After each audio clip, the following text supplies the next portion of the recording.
He just wanted to get dicked down by a stud. Ew. Do you have to be so disgusting? Hello, this is a critical reaction to a whatever podcast dating panel. Thank you for respecting my privacy. Like if you enjoy it, and subscribe for more. About it, but it's like I don't know how to like. Well, women don't have the same intuitive disgust about it that men do. That's the interesting part. You think? Same Well, I know intuitive so. disgust? Yeah. Yeah. Well, this is. In what way? Yeah. They're talking about here, for instance, if a man learns that a woman has slept with many people, well, many men specifically is probably what most people have a problem with, then they have this like intuitive like ugh. But apparently, according to Andrew, women don't experience that same icky feeling about it if they discover a man has done the same. So that's kind of what the context is here. Yeah. So, paternity tests, those are pretty recent inventions, right? Yeah. How would. This is always his point. He's always going on about how apparently before paternity test, you have to figure out if a kid was yours, and the only way to make sure is if you didn't marry a hoe or whatever. So I guess let's let him do Men his assure thing. paternity before a paternity test. The way that they looked when the baby came out. How else? What would be the best way to assure that the child was yours? Make sure that you're the only one having sex Right, you're with the her. only one, right? Right. So, for the assurance of reproduction, for the purposes of survival, right? It makes sense why men have this kind of like revolt carriage to women with multiple men. They want to assure that that's their offspring. If they can't assure that it's the offspring, it also is detrimental to the mother, because then they can just deny it, right? Anyone can just deny anything, really. Even if you think like even if you think that there is nobody else boinking your woman who you think you've impregnated, like technically there's no real way to know unless you literally like chain somebody up and watch them 24/7. When you give different polls and different questions between the sexes. Correct. It's not that women don't care about it. I'm not saying that, right? And some women really care about it. Just that they seem to care about it less than men care about it with them. Or a different reason why. Like for women, it'd be protection or safety, because if you have someone that's It's sleeping not around a lot, revulsion. right? We might. I can't really argue with that, but I'd be interested to see like exactly how they perform them. Slight differences. Yeah, so if you use that terminology with someone, a guy might go revolted. A woman, we might forgive more or something, or we might look at a different angle. Well, that would tell me that it's just not as prominent of a deal breaker as it is for men. Or if you just did how you ask, because I do think that there's women that are going to be like, I don't want a guy that's sleeping around too much because I don't want to catch something, or I don't want to. Yeah, but whatever. I'll show you a big distinction. Well, for both genders, those are valid reasons, but can't you just get tested now? So all of these things might have been really valid strong points hundreds of years ago, but today, I don't know.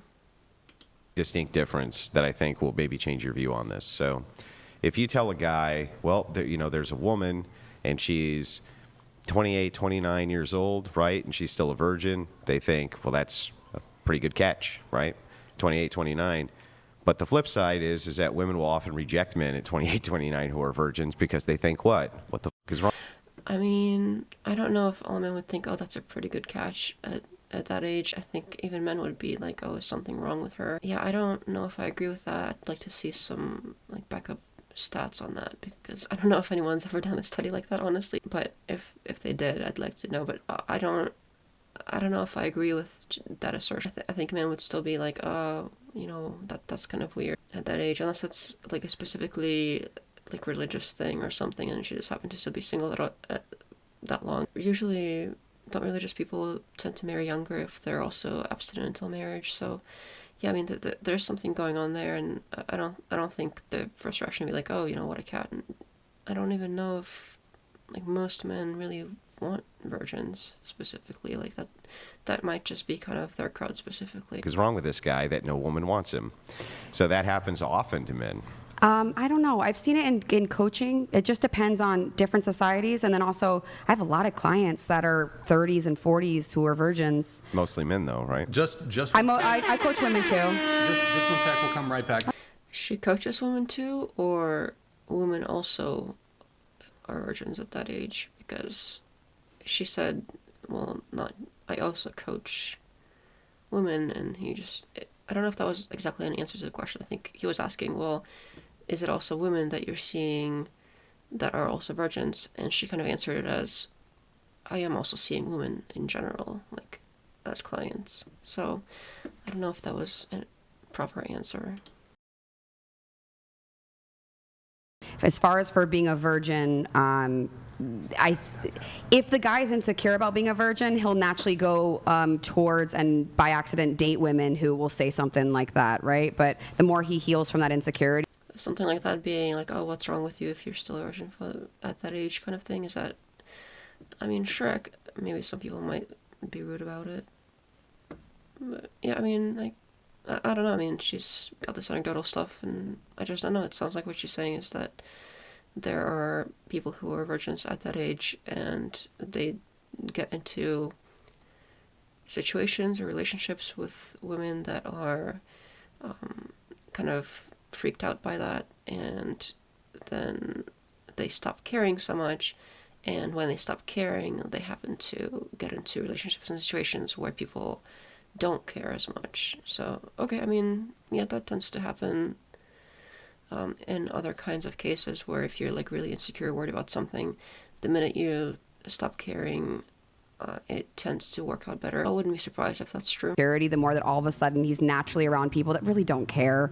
But as far as societal, we've noticed that certain countries don't necessarily consider body count or care, like Spain. Spain, for instance, women are very much so more sexually dominant there. It's interesting, I didn't know that. But They even go half on the bill or pay the bill is usually that kind of. So some of it's societal, some of it's. I mean, I'm assuming she means on the first date here, because a lot of women, I think in the States, also now go half on the bill. Maybe on the first date, it's more expected, for the most part, that the man would pay, but I'm assuming she means on the first date there. It's not going half on the bill isn't that big of a deal, or that rare, even here. Some of it's very primal, of course. Like you want to make sure that you're procreating, that your seed that's yours. So of course there's something to it on that one. So I think it's also how you phrase the question to someone. All right, let's do a How you phrase what question? Maybe they'll get to it. really I don't quick- know if I don't know if it would be how you phrase it. What do you mean how you phrase the question? If you ask a woman, hey, would you care if you were dating a guy and he was sleeping around with a whole bunch of women, while you guys were in a relationship? Oh, okay, so it's more how you ask, oh, do you care if a man is also high body count? But here, she also added, while you're in a relationship, so does that mean he would be sleeping with additional women while he's dating you, or is this beforehand? I'm not super clear on that. I'm sure she's going to have like a repulse factor in that, right? Yeah, of Sure. course. But that's not really what you would ask, right? So Right. what the question determines, like, if you're asking previous partners, right? So I think if you were to keep all You're things asking equal, right, and you were Previous to partners, say or are you to asking about previous partners? any number of different women, there's a man here who has a 100 body count, right? Versus there's a woman here to the same equal amount of men who Yeah. has a 100 body count, that the men would be far more revolted by that than the women. Sure, and I'm just saying with that one, sometimes we notice that has a little bit to do with society, like in Spain compared to here, for instance. But yes, you have. Okay, so yeah, so her point is it's more like a cultural thing versus like a biological, instinctual kind of thing, and that makes sense. You have that for sure. Because he was trying to phrase it as it's entirely, or at least primarily, all about like, who's your kid, but to her point, it's not exactly like that everywhere, and we're all human, so you would think if it was mostly like paternity related, then it would be the same everywhere. I'm picking up on a lot of words. Like you said, primal. I think you said something about like when you're selecting a mate to procreate and everything. Mm-hmm. Like for me, body count and like putting value on anybody, male, female, whatever, based on who they've touched or not touched. Like we're making equation. Yeah, I think that's in reference to somebody sent a super chat earlier. I don't know if you saw that pop up on the screen, but some guy sent a super chat about this weird, complicated equation in reference to what they were talking about of, which which body count is worse and what kind, and how many of each kind of sexual activity counts as what. And yeah, I mean, that's actually disappointing. I mean, it's like, oh, you've touched people. It's an interesting way of phrasing that. I haven't heard anyone say it like that before. Trying to figure this shit out, but like at the end of it, like we're not in BC era. We don't have to pick mates on We how do much still they have sex. to. Because Well, you can go get pregnant by yourself as a woman without a man. Yeah, I mean, you don't really need to even have sex to get pregnant now. Even being involved. So I just feel like we're at this well, point no, in man, our you definitely society. can't get pregnant without a man being involved. Oh yeah, I think we all knew what she meant. Obviously, she was talking about going to this sperm bank, and obviously, on some level, a man has to be involved, but they just can't. They can't let it slide ever. Where, you can't credit whatever role a man has in whatever thing. But crediting them for that is just a sin. Apparently, what she was trying to say. Involved. Well, you got to have some sperm somewhere. Right. I guess what I mean is Sure. without intercourse or without worrying about how many persons that man or woman have been with. I just think that putting value on a person because of body count is so not 2025 because like we don't have to do that anymore. Yeah, but it's still part of a survival mechanism. So For who? we For can't men get- or yeah, heterosexual I'll men or explain it. everybody? Well, I'll explain it. Okay. Like I said, we All got right. to do a cheers and then. Oh, cool. Cheers, salut to Jungle. Welcome to the jungle. Thank you, appreciate it, man. Ooh, this probably goes by pretty quickly. So human beings are pattern recognition machines. That's how we live our lives. Patterns change. But keep going. Sorry to interrupt. How do you know they change? That's evolution, sir. Right. So patterns change because they don't fit the pattern that you're used to. Yep. That's how, right? Wow. Be the way. So if you're a pattern recognition machine and you notice a pattern between people who do this type of behavior, right? This is what I see with them. People who do this type of behavior, this is what I see with them. People, et cetera, et cetera, et cetera, et cetera. The reason that's ingrained inside of you to make those risk calculations is so that you can survive and thrive long term. And every human being does this, like all of them. In We do ways, I get eventually. it. Yeah. But, I just feel like as society advances, some of our mindset has to advance and change too. Because, like, we're not.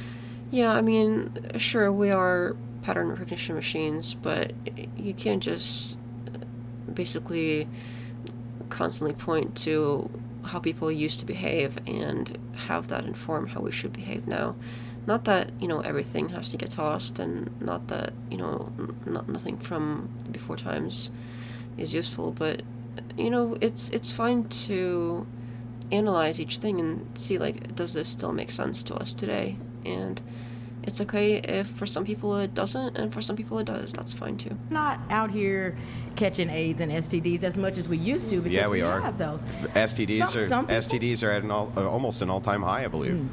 Like they're Herpes, increasing. HPV. They're increasing. It's interesting. I wonder if that's worldwide or in the States. Let's ask our friendly AI here. STD.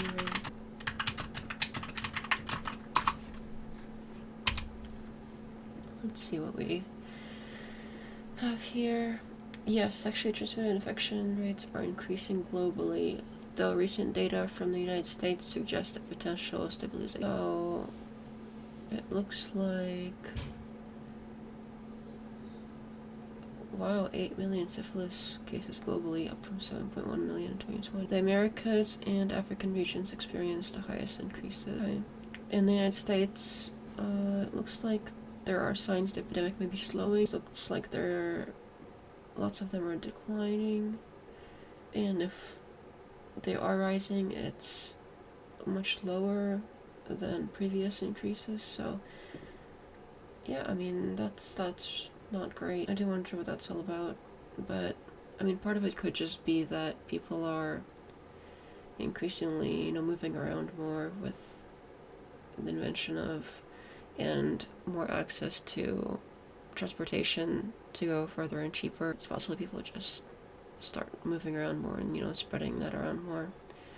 But that's interesting. And yeah, I mean, I wouldn't be surprised if, just promiscuity in general happens to also lead to the increases. But I heard before that apparently it's super high and super bad in nursing homes. So I wonder what that's all about.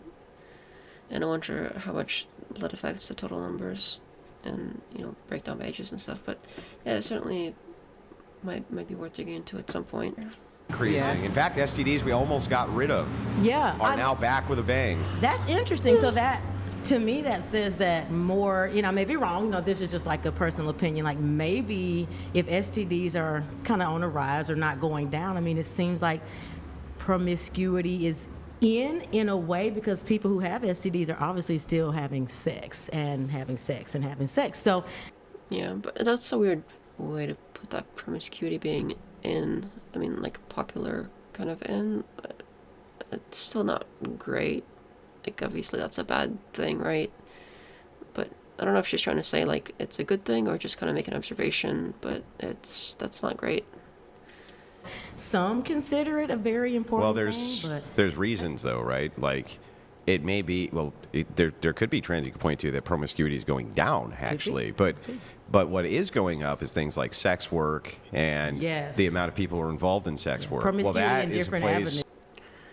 Apparently, sex work is not primarily responsible for STD cases, globally or nationally. So it seems like main drivers of STD spread are often just unprotected sex among the general population, usually young people or people with multiple anonymous partners, people not getting regularly tested, etc. Sex workers, especially those in regulated or health accessible environments, often have higher rates of condom use, get tested more frequently, and are more informed about STD prevention. So if it's like more official kind of sex work, they actually even had sex workers on the show before from more official sex workplaces, like actual porn industry and actual those ranches and stuff like that. And they talked about how they had to get tested regularly, and sleeping with somebody outside the industry was a huge deal for them. Like, they'd have to make sure they're also tested and that they're monogamous and all of that, because they wouldn't want to catch something and risk their job. So that's interesting too. Like, I don't think that that's necessarily true, that it's like, oh, it's the sex workers' fault. Yeah, according to at least what ChatGPT says, it seems like sex workers don't necessarily contribute to most of STDs, and it's mostly just general population. It's a place where you would grab a lot of STDs and get them out to the general public, right? Your risk assessment for that is way, way, way higher. So, Yeah, I don't know. Maybe, if he's talking about the more like unregulated kind of sex work, then maybe. I'm not sure, but it seems like if it's regulated actual corn as an industry, it seems like they're trying to make an effort to have safer intercourse. That, according to the data, that it just doesn't seem true that it's sex work. Maybe if it's the underground illegal type of sex work, maybe it's mainly there. Maybe that's what he's talking about, but just primarily blaming sex work, the data does not seem to support that. if that's the case, Yeah. you wouldn't actually need general societal promiscuity to go up. Just a small portion of the society. Sure, if that's the case, you wouldn't need to, but it seems like that's not necessarily the case, and the general population promiscuity must be going up. To engage in high-risk behavior and then move it out. That's what happened with HIV, for instance. Yeah. Right? Same thing. It was a small subset of the population, but they were heavily promiscuous. That moved out to the other subsets of the population. In a way, yeah. Maybe, but it doesn't necessarily mean that's what's happening now, even if that is something that happened before. Maybe it is also happening. I don't know, but it seems like you can't specifically just blame sex workers for it now, at least according to the super duper AI. I think it's also because there's a lack of sexual education in schools now. Yeah. Really? I thought they had the whole political nonsense about how should we teach sex ed, should we not teach sex ed. It was a whole big deal about how they're apparently teaching too much of it, but now apparently they're not doing enough. I wonder if it's state by state, because the states are very different in what kind of stuff they teach in schools when it comes to that sort of thing. So I wonder if they're just from different areas. No, there's not. Well, where I'm from, I took a sex ed class 4th grade just because of puberty, and I had one semester of one in 7th grade, but my high school never taught it. Yeah, when I was in elementary school, I think of 5th grade is when we had our first one, but it wasn't, I don't know if it was so much like sex ed as it was more about just puberty in general, and we had an actual sex ed class. I know for sure in high school, but I think probably also in middle school at some point. This middle schools I used to go to, they don't teach it anymore. I don't know anyone who's younger than me who gets taught sex ed anymore. My son is 17 and he had no idea what that was. He goes to That's interesting. I don't know, but that's interesting if they really aren't teaching it anymore. I wonder what all the complaining was about when it came to like, wow, how dare you teach kids, this and this and this. And there were some of the examples were actually kind of terrifying, but the regular kind of sex ed that I got back in the day, I don't really see a problem with that. There were some really weird things that we're apparently putting into the sex ed classes more recently, but I don't know if they just stopped doing that again or if it's just some areas that do it and others that don't, and everything in between. the local high school, and he's like, no one's teaching them condoms and STD. But also, kids all have smartphones now. Can't they just look it up themselves? Maybe they just give them like a link. But honestly, just search engine or even like ChatGPT could tell you everything you could possibly want to know. So I don't know if it's really necessary to just get up there and start like teaching an official class about it. STDs. That's part of the general curriculum for most schools. It definitely should be. I think it's so. Am I I think it's taken the away? areas. It's the area. But also, it's not like, Yeah, it could depend on just where. I've never really bought this. There's not enough sexual education in schools. There was a huge primary campaign run on that throughout the 90s and in the early 2000s, and it didn't do anything, nothing. And here's the thing, convincing me that the average 13 to 15-year-old doesn't know anything about sex and they know modernity is things. fucking yeah. insane. I mean, when I was that old, I definitely knew it's a curious, and especially if you have the internet, there's no way you don't know. You're course gonna they learn. do. You can Google things now. Exactly. With sex education and everything, it's like you're not gonna really understand a lot of it until you experience it or make the mistakes, and you won't even hear it anyway. A lot of it too, like trauma. Trauma has a lot to do with whether or not you're escaping in sex, and that's at any age. What? Well, it has to do a lot with. So you can tell someone all day long, you shouldn't do this, you shouldn't do that, but they're gonna. Okay. I think trauma's a cope. I think that. So here's what I think. I mean, No idea what that was. He goes to a local high school, and he's like, no one's teaching them condoms and STDs. that's part of the general curriculum for most schools. A lot of it too, like trauma. Trauma has a lot to do with what. okay, so she's saying basically that if you have trauma, you could be escaping into sex. Like you want to, get away from it all and use sex instead of, for instance, drugs or alcohol. Like people escape into drugs or alcohol, and people escape into sex. So it's okay. I mean, maybe. I don't know if that's so much of it, but I'm sure some of it is that. But to kind of say that, that's probably what most of it is a bit ridiculous. I don't know if that's her point, though. So you can tell someone all day long, you shouldn't do this, you shouldn't do that, but they're gonna. I think trauma's a cope. I think that. I don't know about saying trauma's a cope. I mean, I'm sure it's a thing. I don't know if I would put it like that. So here's what I think. I think that a lot of women utilize the trauma excuse for their promiscuous past when they. Oh, sure. Any possible excuse to call women liars, say they're coping, blame them, etc., especially ones with like actual trauma. That's so. I mean, I'm not surprised that I expect this from him. When they really just wanted to get dicked down by a stud, and.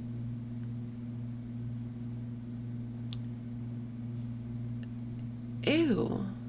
Do you have to be so disgusting about it? Like, they often say, "Oh, well, we don't hate women. We're not misogynists." Anytime somebody accuses them of it, but it's little things like this, just the way you say things and kind of the things that you say and the way you say them, they add up, and they add up to be basically.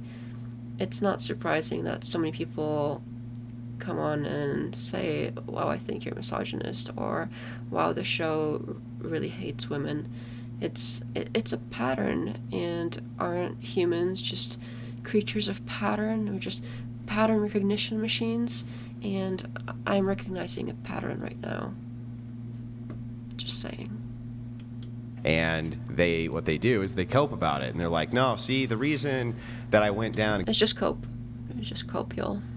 got dicked down by so many studs is because my trauma. He is really into this whole getting dicked down thing. I mean, and why do they have to be, studs specifically? Is this some kind of, like, did your girlfriend at some point get whatever it is that you said down by somebody more attractive than you? Is this a thing you're dealing with? Like, I don't know. That happened when I was younger. This bad thing happened to me, and that's what made it so that all these handsome men just had to fuck me, right? And Maybe the younger one. I mean, it's possible. You don't have to put it like that. I mean, there's plenty of people who experience trauma and deal with it in all kinds of inappropriate ways. So, yeah, that does happen. Just calling it cope is really, I mean, it's just shitty. The older ones are owning it. So hang on. So I hear that and I think to myself, maybe not. Maybe it's not the fact that you were traumatized, but the fact that. I mean, I'm not surprised. Like, any chance they could possibly get to call a woman like a liar or something to that effect, they're gonna take it. You just wanted to have sex with. Even this hypothetical one, that I would not be surprised if it was rooted in some kind of like actual experience for him. A lot of good-looking guys. I mean that, absolutely. So- That can Of be course. healing. That can Yes. be healing in ways. Yeah. I think so that, like, if a guy said, like, oh, I just had a really bad breakup and she really broke my heart, and, like, oh, I'm back on the streets, the boys will be like, yeah, get back on the streets, but, like, when women do that, like you said, it's kind of, were you really hurt? Like, is that really a trauma response, or are It's you cope. just being wild? It's well, what Coping. it is. Yeah. Well, I don't know if a breakup would be. I mean, sure, it could be traumatic, but I don't know if that's what they were talking about there. What I presumed a trauma response they were talking about was like childhood trauma or something like that, like dealing with CSA or whatnot. Which it does happen sometimes that people who deal with that grow up and just that's what they know, so they go with that even though it's unhealthy. And there's all kinds of situations like that, but I don't know if but that's also a good point. Like, it's very different that if a guy breaks up and they're back out there. But I don't know. I see women kind of saying the same thing to each other too if they break up and they're getting back out there. So I don't know if I really see that so much in the general population. Maybe on areas like this podcast, they would really shame the woman. But in general, I don't think women really nowadays get shamed for that so much. But maybe it's just what I've seen. I don't know. Yeah, it's coping. What it is Some of it's coping. They're doing this. They're going, look, my dating Always coping. chances drastically go down because I've slept with and now the numbers are fucking astronomical, like 50, 60, 70 guys, right? Okay, that's a lot. But I don't know. Some people they might have issues like that. You never know. Just calling it cope automatically. I mean, you don't know. You don't know shit. What do you know? All right. I've slept with that many guys. You when, have? When people, Wait. when people realize that. Maybe he has. I mean, it came out really easily. 70 chicks. I mean, dudes. Boy, you got me, Brian. So Clip it and shift. that's it what was. that's what they'll say, right? Yeah. And so if they do, right, their chances for having like the kind of more high status man, especially in their 30s, is going to greatly decrease in comparison to women who haven't. So if that's the case, like, they have every reason to make an excuse to cope about it, to be like, no, it's not my fault. It was some trauma that I had that got treated, this type of thing. Yes and no. It's if you're. I mean, of course, like, his mind goes there just because women are just automatically all sluts and they're just, it's always cope. Like, these can be actual things, and I'm really not surprised here. If you're still engaging in that behavior, so if there's a quality man who's healed and he's ready for marriage and he's dating a woman who obviously you can tell if someone still like doesn't love themselves and they're acting out and they're seeking love and validation from other men, then sure. But I if don't someone's think men healed, get healed. I think they get. I think they get no, tired. you can do it. Yeah, I think they get tired. We do NLP So I don't and think- hypnotherapy with my Yeah, guys. hypnotherapy's bullshit. You by don't the think way. sex? There's a little bit. All it is Total hypnotherapy. bullshit. All it is that you go in and you can rewire. He knows all about any kind of therapy, any kind of psychological thing. It's always BS to him. Like, he just knows all about it, and obviously BS, and nothing anybody can say about it can possibly be true because he just knows better, obviously. So much more knowledgeable. Whatever he says is true, and any kind of therapy is BS. Doesn't work. Whatever. Reframe some memories so that you're not as freaking loaded by It's the them. least scientific form Sure. of especially any sort of hypnosis. But it's kind of Total- fun. Sure, but it seems to work a lot for people, so... total nonsense. But the thing is interesting about this is like, they don't. Men, it's not that men are coping or get healed. They're not healed. They just get tired of it. So playing the field for men who can, right? It's fun for a little bit, and they just get sick of it. And it's not that they're healed from shit. They weren't traumatized, right? They're like, what? Well, she was talking about ones who were, and he just assumes they just weren't, no matter what. Okay. What are they traumatized from? Oh, I had sex with a bunch of beautiful women. Oh my God, the trauma. Oh, the trauma. No, well, that's not Well, presumably the trauma came beforehand, but okay. where trauma comes from. Of course they're not traumatized. That's not trauma. Right? They're not traumatized by it at all. They're sick of it, right? And the same thing with women. They do get, in some ways, traumatized by women, but mostly it's just they're sick of women's bullshit, right? Wow. Again, really not surprising here. It's all the women's fault, no matter what. If they're traumatized, it's their fault, and it's just cope. And if the men are just sleeping with so many of them that they get tired of it, it's also the women's fault because of their bullshit. Okay, I mean, okay. Well, sure, but that's not trauma. Well, what is trauma for them? Trauma is when you're like, if you're getting actually abused, beaten, hurt. Like I've had clients that were like, for men, actually dated narcissistic women, which is surprising. Not surprising for me, but a lot of people don't realize that men can be in abusive relationships. Of course. Right? Yeah.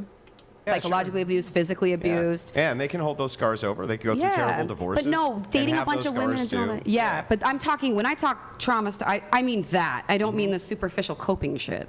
I mean actual, Yeah, like... but the amount of women who express that they've been traumatized, and then you find out what they've been traumatized by is just the same regular agreed. rigmarole shit that most every human being has to go through. I'm like, that's not trauma. Yeah. That's cope. Yeah, because right now, with you see like influence.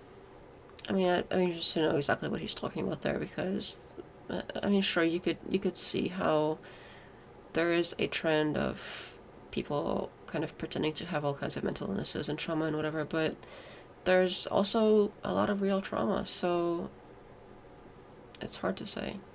Influencers right now, I have such a grip with this one.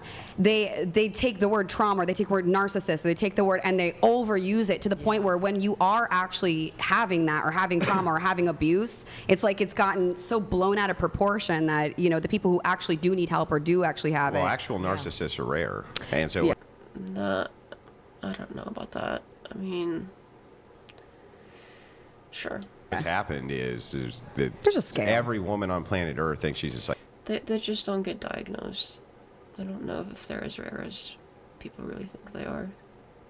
psychologist. I have no idea why, but they read something online about narcissistic tendencies and traits and don't Yeah. realize how common the This one seems, I don't know, have previous exes labeled him a narcissist or something? This one seems like a really kind of sore spot or something. Like he's very specific about this one for some reason, really latched onto this one specifically.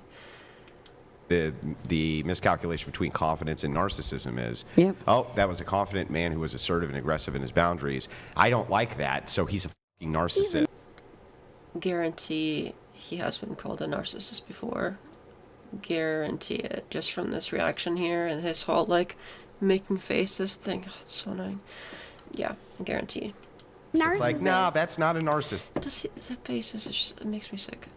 cyst. Correct. Yeah. So that's a very common female cope. Yeah. I think that'll change when we have more females talking to other females about that one. Like, no, That's- you but can't that's what I don't say that, understand. Becky. How would that be the case when like the whole field of psychology is completely inundated with women? It's like There is.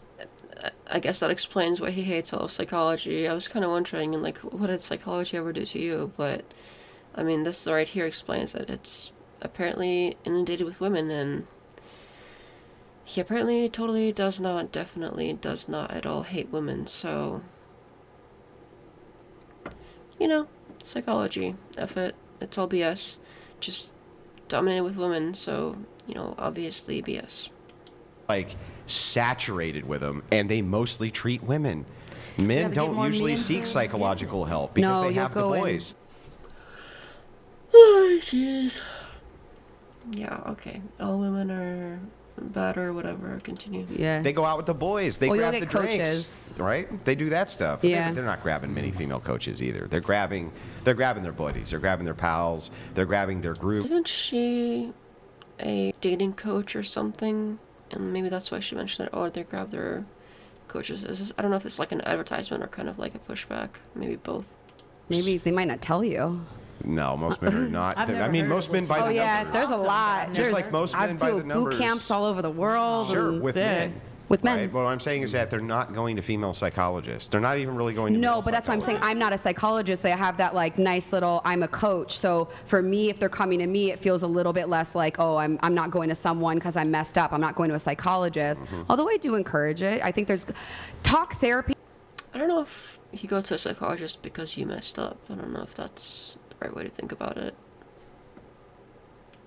Doesn't help with certain things, but it's great to talk things out. But there's different modalities of like CBT or EMDR or whatever it is. So yeah, I think most.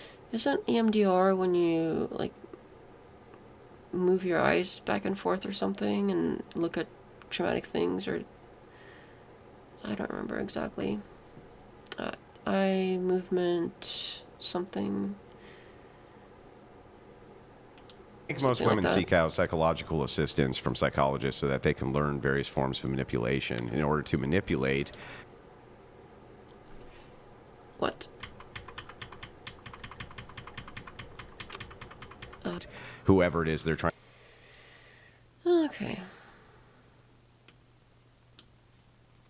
Assistance from psychologists so that they can learn various Women seek assistance from psychologists so they can learn various forms of manipulation. forms of manipulation.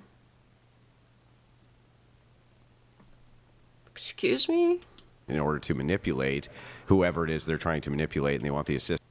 Okay, so women are just manipulating left and right, and okay, yeah, I mean, they totally don't hate women, right? It's just totally all super respectful. They just love them, The assistance from somebody who's a professional at it. Yeah, weaponizing. So it's weaponizing therapy Yeah. talk, right? We have men that do that. But anyone who's traumatized, who's not really, or an a-hole or whatever, who's not willing to take a hard look at themselves. But they're again, going to go in there. They're if I going to look use at that. the numbers, though, and I look at the numbers of women who seek psychologists versus men, it's overwhelmingly women. Yeah. And it's overwhelmingly women in the field. So Sure. can you always make the case, oh, the other sex also engages in that? It's like, yeah, but to the degree of it, it's not even close. Well, yeah, unless they Google it. You can Google all day long and not have to go to someone and spend money and $300 a pop to go to a psychologist to.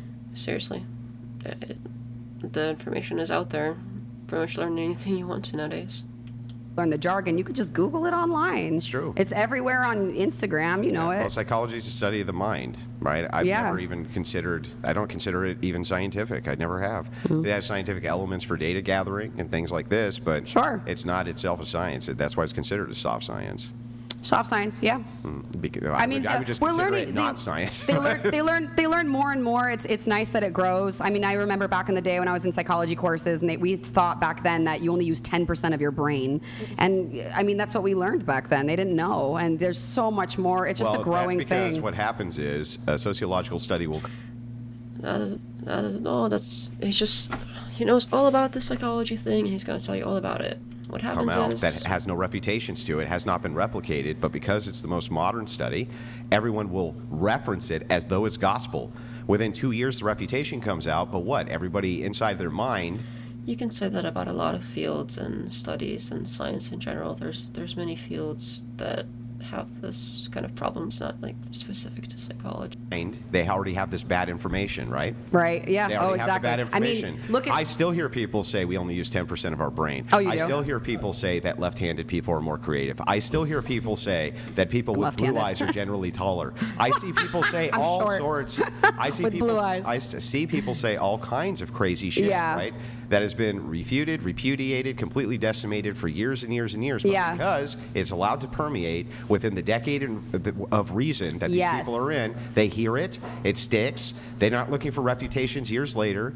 That's the problem with psychology. Yeah. It's a complete building block of lies. Psychology, but that's the thing, is that psychology isn't that building block of lies. It's the fact that you can take a zoom out and look at the fact that that's a pattern. We talked about patterns earlier. Patterns I do agree, patterns actually repeat. It's what human behavior doesn't necessarily change. Our circumstances might, or the way things look might change, but there's a pattern to that. So over the years, every decade has some sort of bad information that gets, caught up with. Yeah, but it's way worse in sociology and psychology. You're talking 60-70% of the study. Yeah, I mean, as things change. Why is he so no, sociology too, and psychology? I mean, yeah, personally, I think there's definitely faults with those kinds of science, but you have to try to make it scientific somehow. You can't just willy-nilly everything and say everything is basically individualistic and subjective. You gotta at some point start, categorizing things and trying to kind of put definitions on things and try to make generalizations and studies the best you can. I think it's also the nature of it. Like, it's difficult to basically study ourselves. So, yeah, there's problems with it, but just throw it all away like it's all terrible. And obviously the first reason that he gave us to why it's so terrible is because it's full of women, and how we're just all taught to manipulate it. So all this extra stuff he's saying about studies not being this and that, it's just excuses, because he's already told us the primary reason that he doesn't like it. It's women. He said so. This extra stuff is just add-ons to make it seem like there's legitimate reasons why he doesn't like it.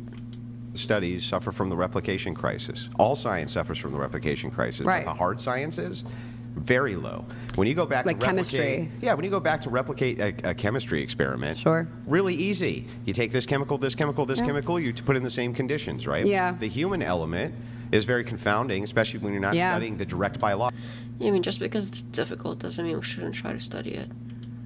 Yeah. So they go out to replicate the sociological studies, like 70%. In Canada, it's worse. Canada was worse. It was like 80% plus. They couldn't replicate the studies if they got the same participants, the same scientists, and the same control conditions. Yeah. So it's like, why the fuck would I ever trust any science that's 80% wrong or 70% wrong or 60% wrong? I don't know. I do that too. That's definitely questionable, but I'd be interested to see exactly what studies had those faults and exactly how their productions were made, because when you study the mind, it's difficult to, especially if you had the exact same participants. If they do a study twice, what does that affect? There's got to be, I don't know if you, I don't know, maybe, but again, he's already told us exactly why he doesn't like psychology. And this is all just, while these things could be true, and if so would be issues with the field, it doesn't make it all BS, and it doesn't mean it's not helpful to people, and he's already told us why he doesn't like it. That too, because I remember people were talking about Freud for a long time, and I was nuts. I hated it. Yeah, but studying wait that. a second. He made psychotherapy, and he did a lot of hypnotherapy. He did. We took a lot of that, and hopefully you grow. Hopefully. Yeah, he had issues, but at the same time, there are still aspects of some of the things that he came up with still seem to be valid today. Obviously not everything, but a lot of things, patterns, all about them patterns. Apparently we're all about patterns today, so there are some patterns that he came across that still seem to be true. Hopefully you learn. The one thing that I like about it is hopefully you can take a mistake and learn from it and grow from it and do better. But there's some cool elements. Take what you like, discard the rest, and that's about it.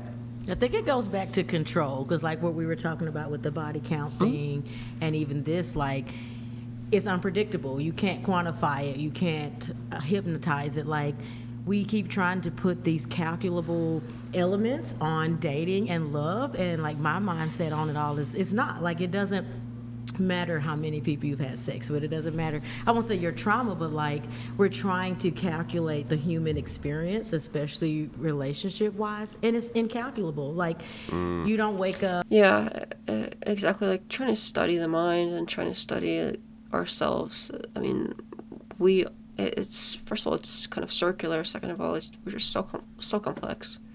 Up and you say, I'm gonna eat eggs, and I'm gonna eat eggs every day for the rest of my life, and I'm gonna have a pizza, and I'm gonna be bad if I have pizza. You know, like your genitals are not one-time use, because if that was the case, That's a good point too. the first person you linked it with or had sex with, you would only be able to orgasm with them. You would only be able to procreate with them. Like, we have multi-use organs, but we try to make them single-use or monogamous. That's interesting. I'm personally not, polyamory. It's fine if you're into it. Not for me, but that's an interesting way of putting it. That, it's if there were all these like biological, inherent reasons like paternity or whatever as to why it's so icky if women have many partners. It's clearly not all that biological, because we are supposed to use them multiple times with different people. It still works fine. Like it's not kind of a one and done sort of thing.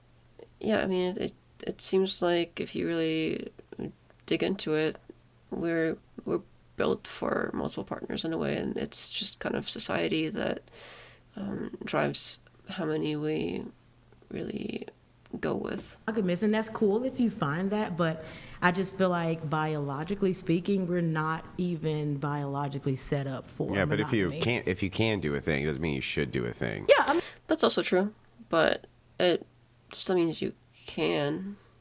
and that's very and not only that, circumstantial. like I think that you would even agree that not really, like there's a lot of calculable risks that you intuitively know. Like you've heard this advice from your parents, for instance, right? Don't date someone who treats you bad. Something simple, right? Yeah. Well, you'd be looking for patterns for bad treatment, right?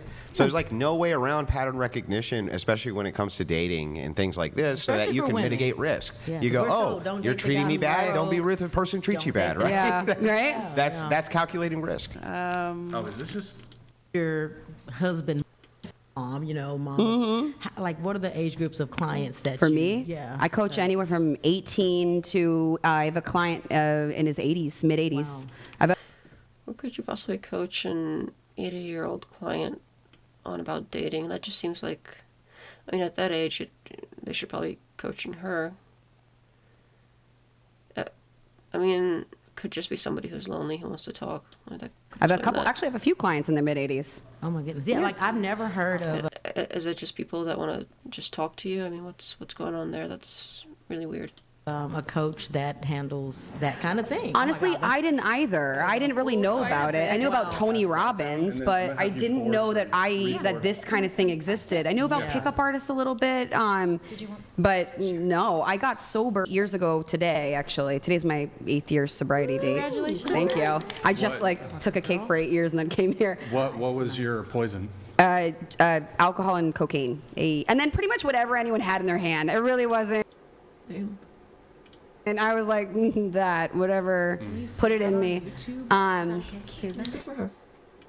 But then I was doing odd jobs. I had a great resume, but I had to heal so much. And then eventually I was debating on going back to getting my master's and PhD, but I didn't like the idea of being in school for that long. And so I just waited.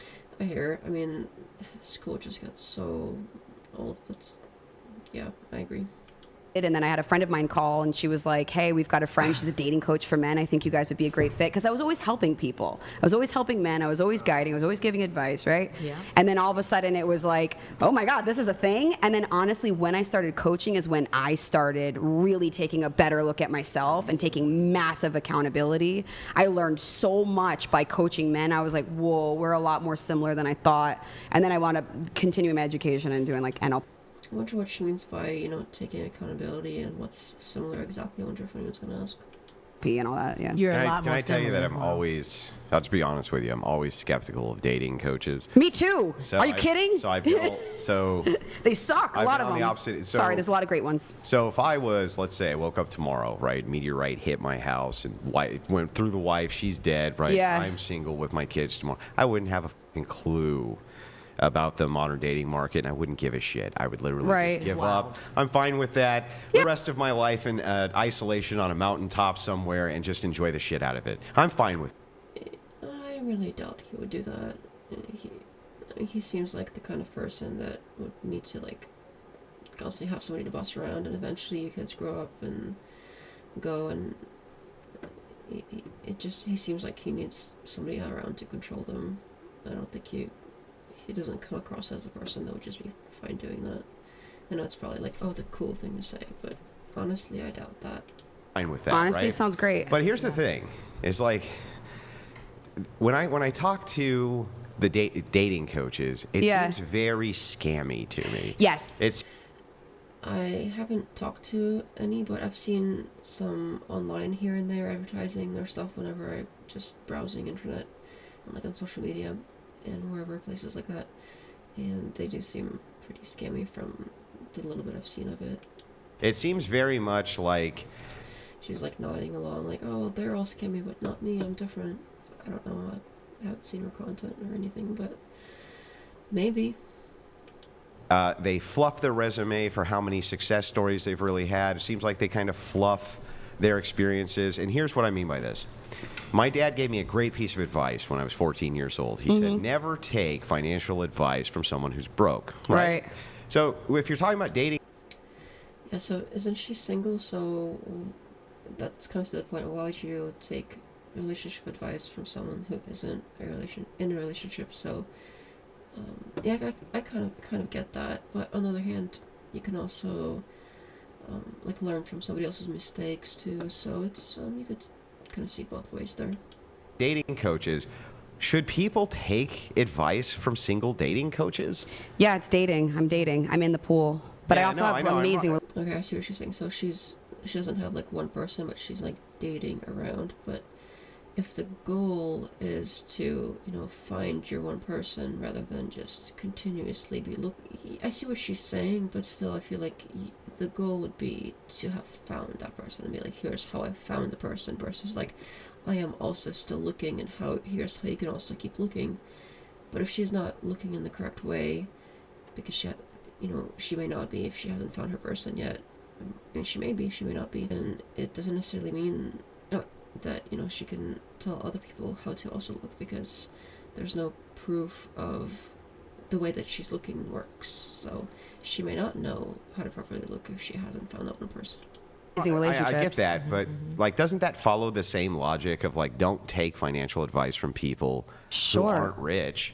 But right? you answered it. Would you take dating advice from someone who's dating?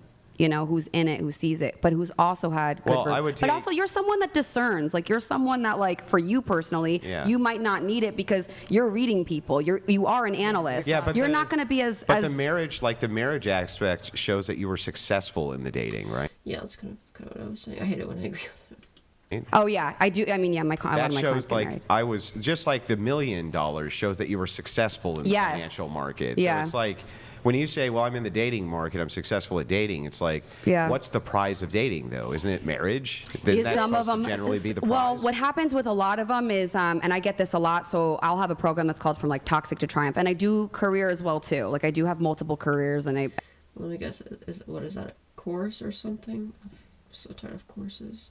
It does sound like she does some kind of like at least group or one-on-one coaching directly to people, so maybe that's good. I don't know, maybe it works. But anything that sounds like some sort of class or course, I'm like, oh. I have success in there, so I do get to pass that on. But the main thing is also, like, what I help a lot with is stop dating the toxic ones, the ones that you actually don't like, So, like all of them. yeah, right. So a lot of them stay single for a while. No. You're like a financial advisor, No. but for love and relationship. What would meant by that? Like all of them, like all men or all women, all of everybody?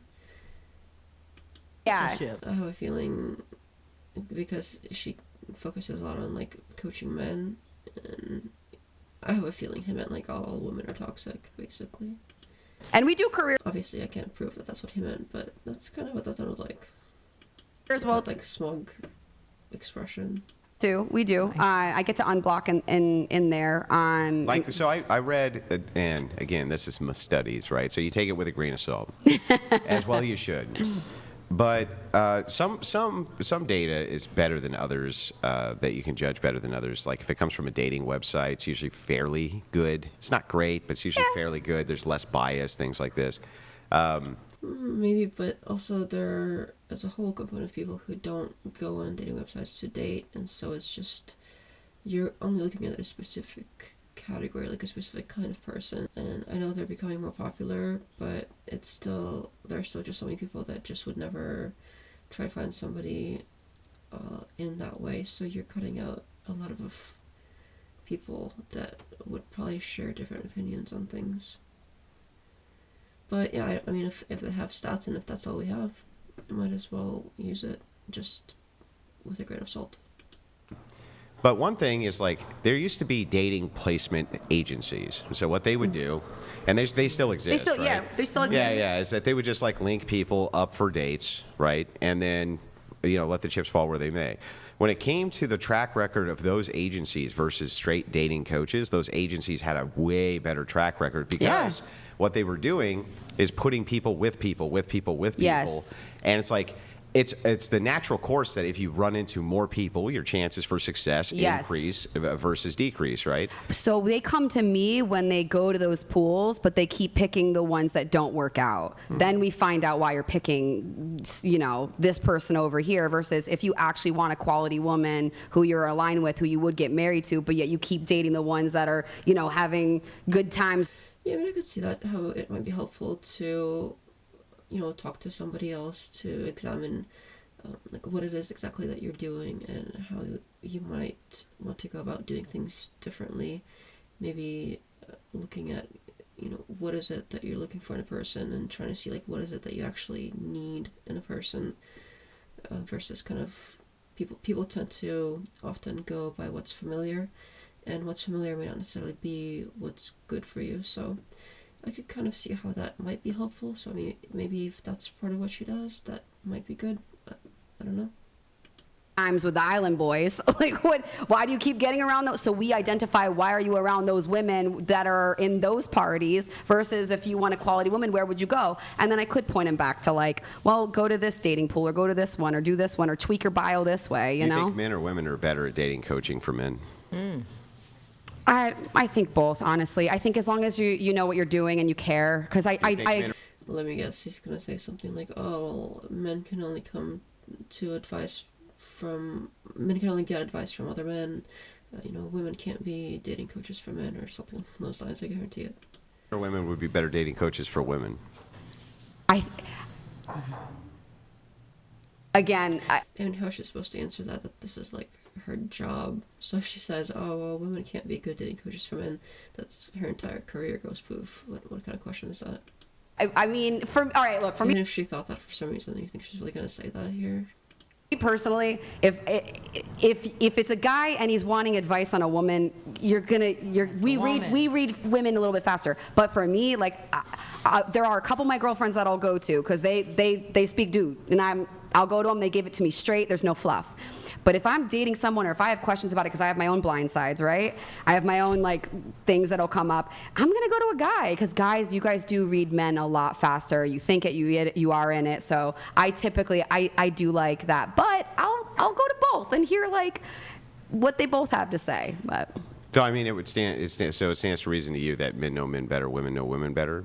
yeah, I can't say that like as a complete thing because Yes, that's not really what she was saying. I think she was what it sounded like she was saying was if you need advice on, if you're a man and you're dealing with, dating women and you need advice on, like, well, what does this mean when a woman does this, then you would want to go to a woman because the woman would be able to explain to you what it means when a woman does a thing. But if you are wanting advice for like what should I do as a man, you might want to go to a man. That's kind of what she was saying there. Oh, you can read women, and there's women that can read there's men. an interesting phenomenon here that's interesting, right? Yeah. This is why I asked. Yeah. What are you setting me up So, for? well, I'm not even setting you up. It's just Setting up. this is a trend that I see a lot. If I ask a female dating coach, and they answer both ways, right? Usually, female dating coaches will actually say women are just better to go to, period, when it comes to dating coaching, because the advice for women, it's better, and then the advice you get from men, they don't, it's not as good, right? They'll just kind of phrase it this way. Yeah. Now, there's some who, like you, will say, well, you should go to men, Yeah. right, if you're a woman, because they're going to read men better. Or you should go to a woman Yes, he heard her. if you're a man, because they're going to read women better, right? But here's the problem that comes up, is Yeah. that women are way worse at holding elongated relationships with each other than men are with each other. With friendships? What does that have to do with anything? Maybe he'll explain. Friendships. What does that have to do with relationships? Well, that's what's interesting. Yeah. Right? What Is does like it? everything, all of these aspects are interpersonal. So it just means Yes. interpersonal dynamics, right? Correct. Yeah, So I love a that. friendship is still Is it's an interpersonal dynamic. Yeah. And friendships actually take, in some cases, more work Yeah. than a relationship. My longest right now, I just messaged with her Okay, it's still a very different thing. over 20 years. Right. But what Yeah, I'm saying we've is got- like men. But I agree men- with that. I think that you Yeah. should look at what are your relations. But if men do generally better in interpersonal relationships than women do, shouldn't men and women both go to men for relationship advice? Of course, you would say that. I mean, obviously, women have nothing important to say to anybody ever. Men are the only reasonable, logical ones. They have all the knowledge, all of the intelligence, all of the reasoning, all of the everything. Women just, they need to listen to men. Men need to listen to men. Women have nothing to add to the conversation. I don't know why they even bother bringing all these ladies on every time. They obviously have nothing to add. Just listen to men. Well, okay, we know why they bring them on, but it's obviously not to, value their opinions. It's, basically to call them delulu for the benefit of the audience. They can point and be like, oh, ha, ha, delusional women, ha, ha, ha. I think it just depends on the They're better person. interpersonal relationships with women and men for friendship. I mean, we're not going to go down on the street and just grab any man and be like, help me with my dating advice. Like, I think it just depends on. And honestly, I think he might say, oh, that's better than asking a woman, it's just grabbing random men. I would not be surprised if that was what he really thinks.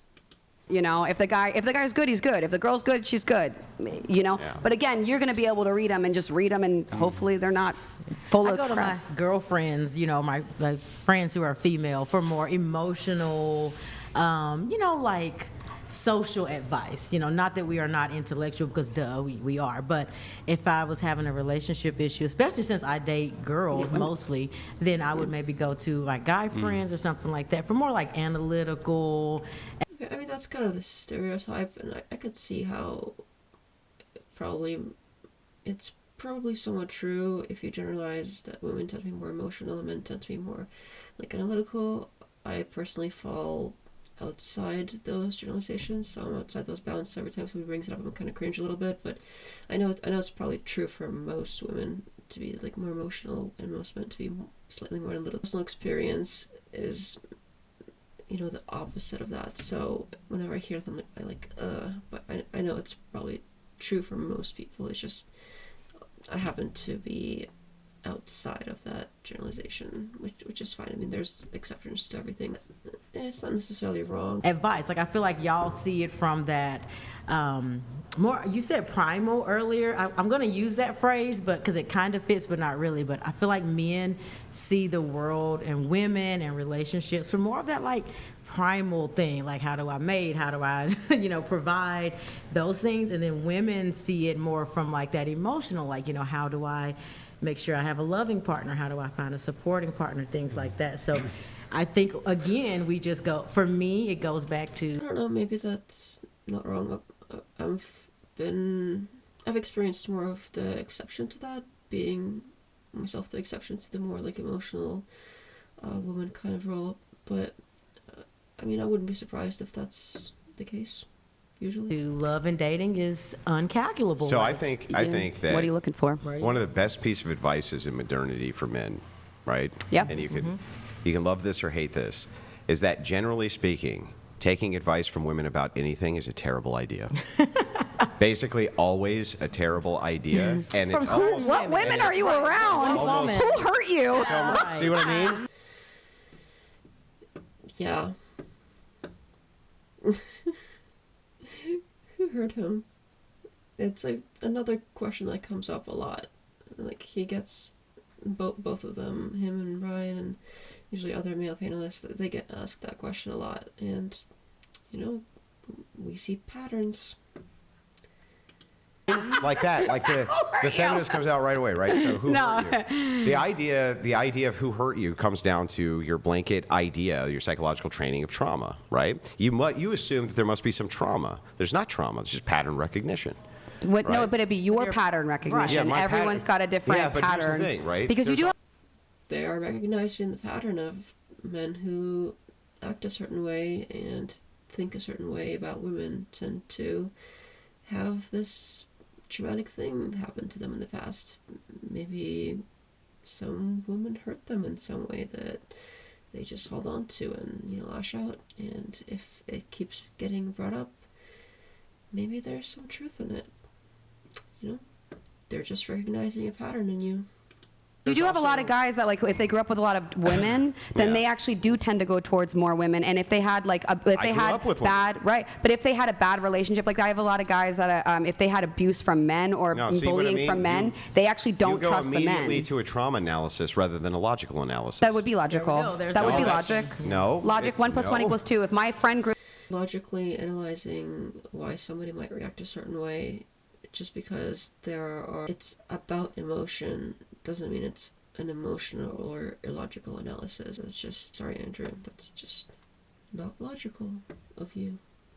one group of men is mean and I go to them and they give me bad advice, then I'm not going to go to them. That's logic. That's 1 + 1 = 2. Yeah. Well, hang on. There's a distinction when you use a trauma analysis, meaning the very first thing you said to me is, who hurt you? Well, it's not the first thing. I think we were Right? an hour no, in. the second I but- said something, you disagree with, it was who hurt. Now you'll. He said a lot of things that basically all of them disagreed with many times already, and that definitely was not the first thing. I mean, I'm pretty sure many of them have been thinking it before, if they've seen any of his content. But that's not the first thing that he said that they disagreed with, and just suddenly you know, popped that out of their mouths. It was definitely Find this trend with women, right? The second you say, you make a claim that they think is effective women as a category, instant trauma response. Must be trauma. not necessarily. There are many claims you can make generalizing about women, and you know, if you talk about, well, statistically women are more likely to be emotional, for instance, that doesn't usually get the response of who hurt you. But when you say the kinds of things that he's been saying, you're gonna get that patterns. Trauma. Who hurt you? There's that What emotional. happened to you? Emotional. What is this thing that triggered this, right? And it's like, Yeah. actually, Sounds like he gets that a lot. I would say most men that ever speak about women as a category don't get. So if you're saying the kinds of things that trigger that response, have you got the answers to those questions? I mean, who did hurt you? there doesn't always have to be a thing. In fact, there most often isn't. You can just use logic and reason to assess the situations around you based around the social relationships people have and determine that women usually give really bad advice, especially to each other. But men, generally speaking, especially older men, tend to give really good advice. And Oh, okay. So women are they just don't know what they're talking about. Men are just so much wiser. Okay. I mean, do I even have to say anything here? they usually tend to solicit it, right? Only when you're asked them for it, and it's usually pretty good. Women often will give advice nobody can ask for, right? Nobody asks for it, they don't care about it, but they can't wait to give it to you. So it's like, I don't know about that. Isn't a common trope of, like, when you, for instance, have a woman that wants to complain about her day, the common trope is that a man would go in and start, you know, giving advice and trying to solve it, while a woman would be just like, oh, you know, it's okay, and just kind of, you know, listen and be there.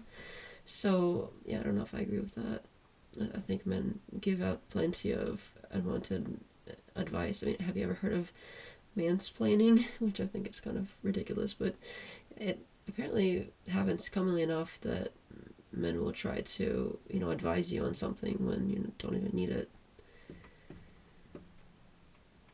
Like, what I see with the pattern is that generally speaking, women give terrible advice to women and men tend to give, especially if they're older men, fair. I don't know what mansplaining is technically explaining, but I feel like it does sometimes go into like an advice sort of category.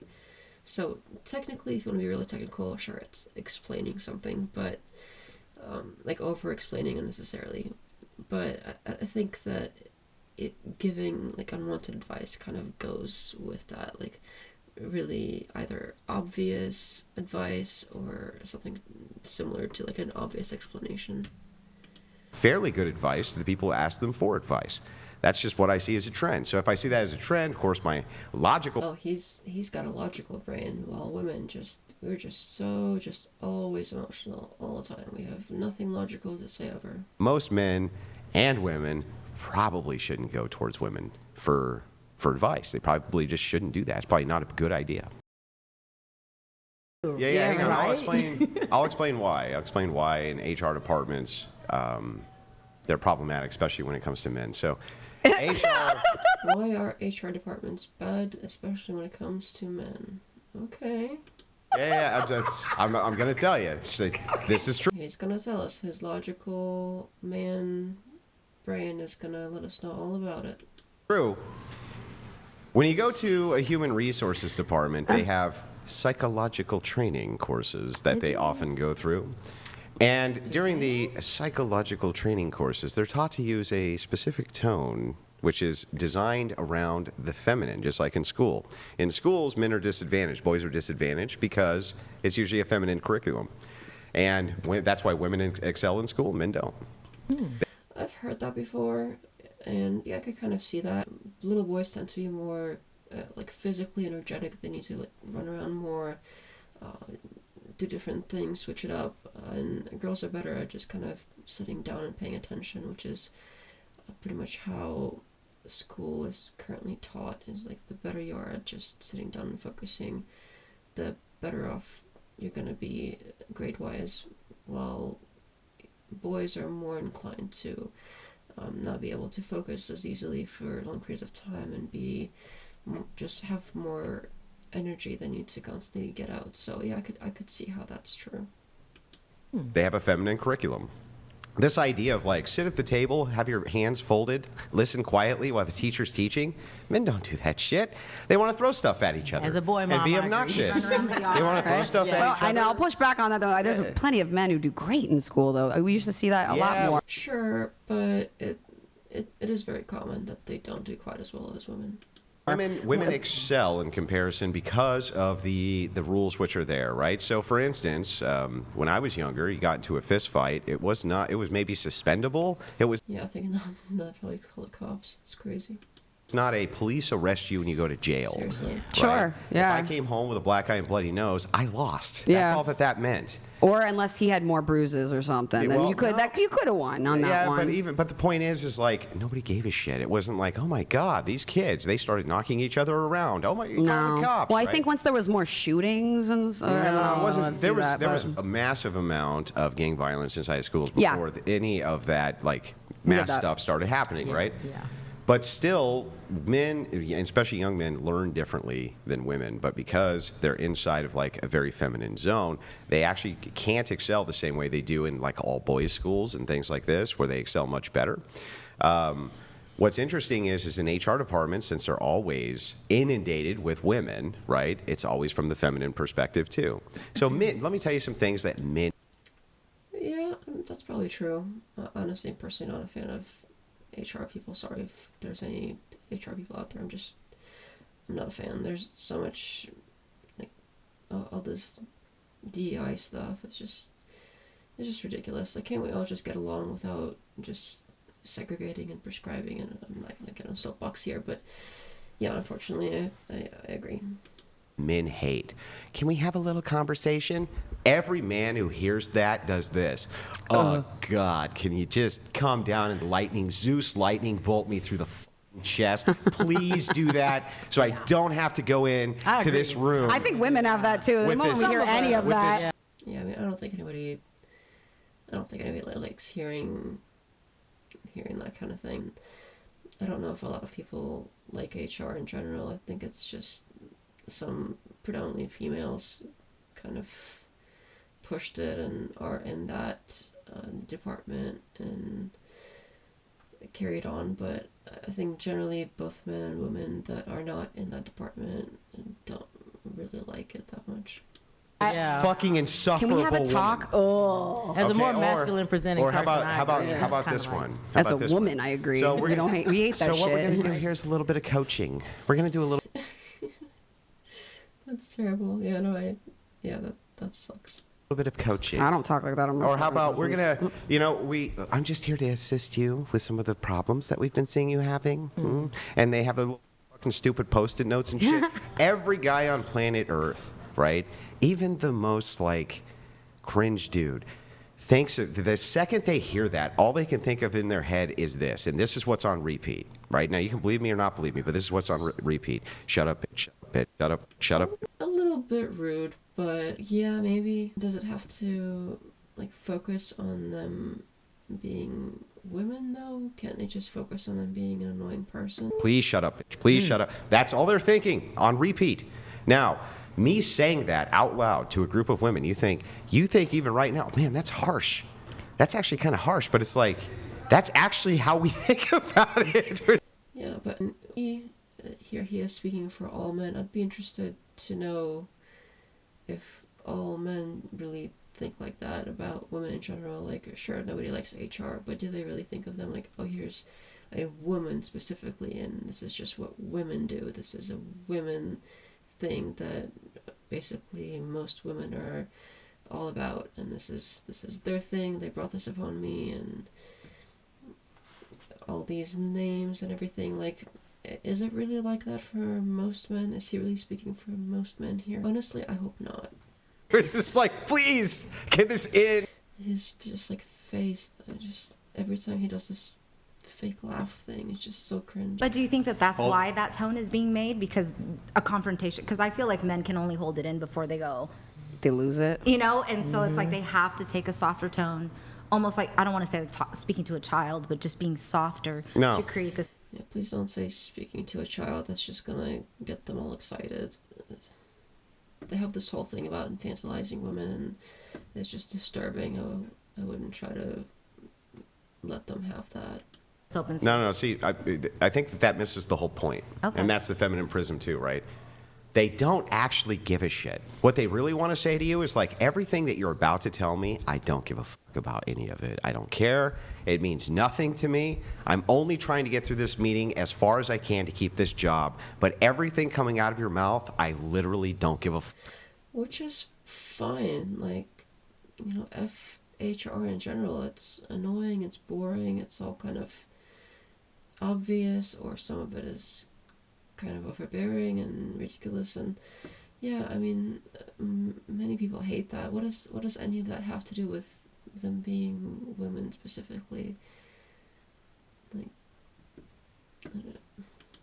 About. I think women have That's that what too. they actually are thinking in their brains. I think women. like they're saying women don't like HR either. It's just there's just a few women that are like that, and most women don't like Women that. in that circumstance are also thinking the same thing. Yeah, Hold on. Going to you, you are not enjoying what Andrew's saying.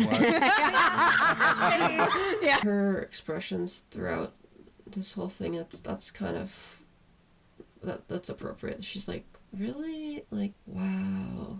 And I get it. I get it. What are your thoughts? The reason why she doesn't date Yeah. in America. Yeah, seriously, I think she's from China. Having moved here, and supposedly we're this like free progressive nation where women have equality, and all these other nations are just not as good, and they treat their women poorly, and we just have it so much better. And she's like, wow, that's so disrespectful. Like, how could you? She's like, this is how America is. We're not y'all, not we, but y'all here are not representing us very well. So hopefully she doesn't think that this is a good representative of what American men are all like or anything. Oh, I was Yes. thinking why you could make such conclusions like without giving any examples. Like you need to like support your own opinions. But even his examples. examples would Well, be so his. if you're asking for like data for these examples, right now this is an anecdotal conversation. Yeah. So I preface this conversation by saying this is based on the pattern recognition experiences that. That's interesting. So he can make all these claims, and that's fine. But every time he has a debate with somebody, he's like, "Oh, show me your data. Show me your data. Oh, that's just anecdotal. That doesn't count." But now that, in this conversation, suddenly anecdotal is fine. He doesn't need to have any data.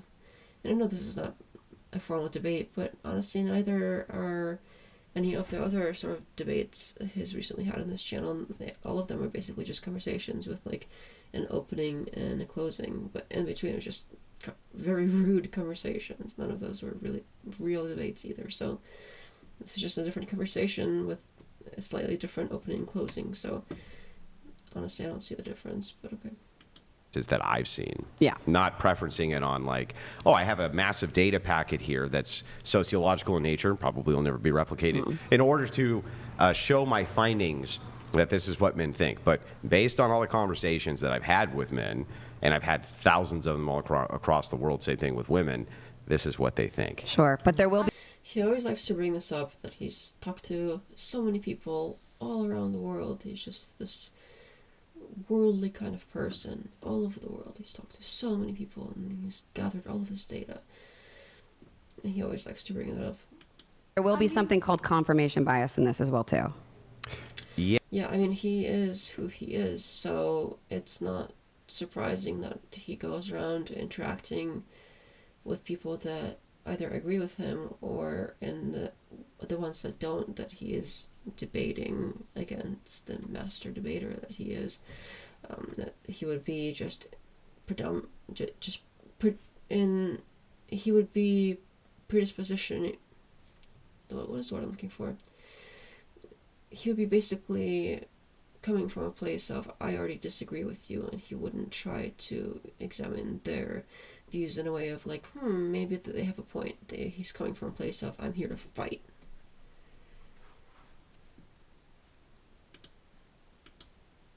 Yeah, the thing is, though, is like, I think pattern recognition assists with eliminating confirmation bias. That's what it's there for. Not the confirmation really, bias is because better. you wouldn't be able to assess your own like patterns and your own confirmation bias in it or awareness of it. She's right. If Well, you so, understand what I'm like- saying with that one. so But sorry, here's what I don't want to take the Well, conversation. you're with you. good, but let's just talk about it from the ideological. You can hold ideologies which are false based on confirmation bias like you're talking Yeah, about. Many people do. absolutely. Yeah, Until they I are see it a lot. moved into a position where their ideology is tested and doesn't fit with the pattern, then they enter cognitive dissonance, yes. because their confirmation bias shatters based on new pattern recognition. You hope, but it actually doesn't happen unless they're like forced to recognize it and forced to face the That would be information. new patterns Now, what we that see they're in dealing with. dating is confirmation bias is huge. Yeah, of If you course. have a belief system that all women, all men are shit or nothing, or all women are toxic, I'm sorry, but if you put someone in a room full of quality people or nice people, they'll make it up in their head. You will make it up in your head. Yeah, you will no. actually physically. Yeah, that's fair. I mean, if you are predispositions to think that everything is a certain way, even if you see things a little differently, you're not just going to suddenly change your beliefs. People are very set in their ways, so it's difficult for people to change their opinions, even if they literally like aren't seeing supporting evidence for their opinions.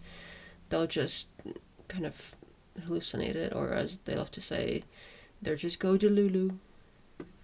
They're just delusional.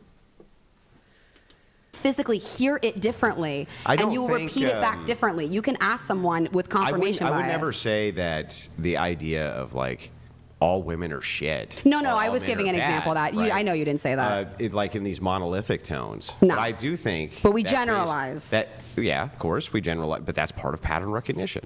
Is generalization. And but that's a good one to recognize. I'm generalizing, so my pattern is that I'm generalizing and I'm seeing these people and I'm putting them. Well, into no, I'm this. generalizing based on Right. patterns. So I would just say, like, for instance, Oh, so it's okay when you generalize based on patterns, but nobody else can generalize based on patterns. I don't get in very many car accidents, so I think driving's pretty safe for me. That Right. would be a pattern that I would recognize, right? But if you were to see the But data, if I were to, well, how about just I were to be moved to a large city where there was Yeah. massive traffic congestion, and now suddenly I'm driving a lot more and I'm getting into more accidents, I might enter into like, oh shit, my pre-assumption about driving being safe is actually driving's only safe under these circumstances. if right? that happened, So, but you could also go to that big city and suddenly only drive 2 p.m. when there's no traffic. So you could absolutely still hold that You can, belief but system that makes my point for it's me. safe to do. Right, but that makes my point for me that the ideology, unless presented with new patterns, is going to hold still based on pattern recognition. Yes, based on pattern. But that's why it's on the individual as well too. I feel like they're saying the same thing here. I don't understand. Maybe it's just me. So that You said like women are like less like not available but reliable for like advice and stuff. Like for me it's much different. Like growing up in the South, like my mom and my grandmother and my aunties, like those powerful women were the ones leading the family, like giving advice, cooking all the meals, and like I couldn't really name maybe like one or two males that really had a dramatic impact on my life where I would say like, oh yeah, like Well, I that. need you to remember this, though. Yeah. That I didn't actually say who was more available for advice. No, that was a bad. That was What a I bad. She corrected herself like immediately after she said available. Obviously, she chose the wrong word there. She literally corrected herself seconds after she said that word. Like, come on. said Who was who was better if you the ones asked. I would Better actually or- go to for Yeah. advice. See, for me, Yeah. it wouldn't be a man because I women actually said have- women are more available. A More lot more available, available yeah. for Yeah, she literally corrected herself seconds after, like milliseconds after saying it. But the advice good and a lot more advice. likely to Value. give it Depends to on you. Yeah. the subject. I think it depends on what you're asking them advice on. Right. Because women would be experts on makeup, for example, like stereotypically. Or raising kids. Stereotypically. Well, here's the thing. Are Why you going the fuck would a guy go to a girl for advice on makeup? We can answer that. We're in Just give me an LA. example. Like women are. but Actually, they had segments on this specific show before where they kept going on about how women, they wear this makeup and they basically transform into a totally different person. And if I remember correctly, some of the ones they showed was just AI, like image stuff, or like filters and stuff like that. It wasn't necessarily like just makeup. So if they wanted to go to somebody for advice on figuring out which woman is doing transformer stuff with makeup versus figuring out like what's a filter, etc., or what's just natural, maybe they would go to a woman so that they wouldn't look a little silly. But that would be an example. I excelling mean, in let's certain actually dive things. into like the examples, right? Okay. Sure. So the example of like makeup, Well, guys aren't going to go to women for advice on makeup. I'm so just- Maybe you should in that kind of situation if you're gonna be talking about it. I don't know if it was specifically Andrea on that day, but I think they brought it up several times in the show. It was kind of a while back though. But yeah, I mean, had you gone to an actual woman for like advice on makeup, you might have known what you were talking about better in that situation. I think even some of the ladies on the panel were just like, "Oh, that's not makeup," and they just kept like insisting that it was. It was silly. I would look for that clip, but it was so long ago that I don't even remember which episode it was. I'm So just don't wear saying, it. like when women So- go to other women for Well, what advice, would it's on their men- expertise. What would men be going to women for advice for? Emotions. how to get women. That's about it, How right? to Part keep of it. them. When you think about it, like let's break it down. A woman who There's makes a lot not of money. actually that much Yeah. for men to go to women for advice on. So if they wanted Men are just all knowing. Women just they just don't know anything. There's nothing a woman could possibly teach a man. Not possible. to talk to very wealthy people, plenty of men who are very wealthy, usually more wealthy than women. If it was going to come down to an occupational like skills, there's no way women are going to get better advice on electrical, roofing, concrete mixing. Sorry, this whole like popsicle thing is really distracting me, and not for the reason you might think. I have this thing about like wooden things, and it's like nails on a chalkboard to me. So just like imagine like the wooden like popsicle stick part of it, like just goosebumps, disturbing. I don't know, maybe it's just me, but I just Depends. Just No, like it I doesn't said, depend. makeup was one of them. It doesn't depend. What woman are you going to go to women for advice excel- on mixing concrete? Come on. Okay, so to be fair, there aren't that many women in the construction field, but there are some. Like you could potentially go to a woman for advice on mixing concrete. Like there are women in construction and the sciences. Like maybe you want to go to a scientist about it. Like it's not like it doesn't exist. Sure, it's not common, but you could conceivably go to a woman about that. It's not impossible. Well, some women would Come be better at on. sales specifically. Sales. Yeah. But here's the thing. Even then, right? Wouldn't you, if you were a man, go, okay, well, there's some disadvantages I have immediately. Like I don't have boobs, and I'm not cute, and I don't have this, and I don't Right. have that. You're going to go to who Gonna for go the for- best advice on how to sell shit as a man? Men. I think you're gonna go with someone that looks like you. That way you're like, how do you do what you Right. do? I With think that you part could I agree go with. to But advice for Of women course. I mean, sure, maybe not an example. on if they're the person you're trying to sell to. You get advice on That being better at market. sales. That's a good point too. Like, and it's all about kind of perspective. Through trying to understand somebody else versus trying to understand what you personally should do. That. that would Yeah, be market except- research. Yeah. Except the most successful marketers on planet Earth were men. But they probably asked And they women. got- Who does? Yeah, like, what does that have to do with anything? But yeah, they would have to have talked to women to understand them. the entire planet to smoke, and they got the entire planet to do all of these other things, which are This isn't the greatest argument right now. actually, it amazing. is. No, I'm kidding. It is. I got you. Imagine you could Like get imagine all the bad, but you could said get- good advice. Well, imagine that you can actually get through crafted propaganda the whole population to smoke. That was men who were able to at least craft that propaganda. It worked Sure. for men and women. Yeah. So it's like, and Well, they men weren't were like, the ones and by who the way, were that was first like the able most to get into those misogynistic roles. society ever. They weren't. I What's think that? that's what she said was that men were the first ones who could get in that role, and I think that So they have, they're a step Yeah. ahead of women. That's in what order to certain changing. roles. Like No, now, no. I'm an executive chef. When you wouldn't really see executive Yeah. chefs in a female role. Like now, my fiance is a pilot. Like Women are it's changing. terrible at marketing. Oh, Let me actually, use- Okay, so just going on about women being terrible at marketing. Sure, there are women that are bad at marketing. There are also men that are bad at marketing. I mean, there are plenty of jobs where some gender happens to be better at it. It doesn't necessarily mean that women are just bad at stuff and men shouldn't go to them for advice. They just, it doesn't really follow. It just doesn't. give you some advi- Well, let me- how let me- many women here, let are me give you in a that massive example. marketing field? Do you remember most Bud Light? Bud Light had a influencers are massive women. controversy where they put Mulvaney on a Bud Light beer can, right? And then Didn't lost go well the for entire them. market share of Bud Light. Spear That was really stupid. Way to make women look bad, but yeah, that was so stupid. That does not mean that women just can't do it. It's just there's a few bad ones. Okay, so there's I'm sure there's tons of marketing fails for men too. It just doesn't get noticed as much because it's probably a male dominant field still, like a lot of fields still are. I mean, sure, it's probably changing, but it just because. Like if there are fewer of a certain type of person out there doing a certain thing, when those people mess up, it's way more noticeable than everybody else who's always messed up in similar ways, but happen to not be not be part of that group. That's not as common to see, if that makes sense.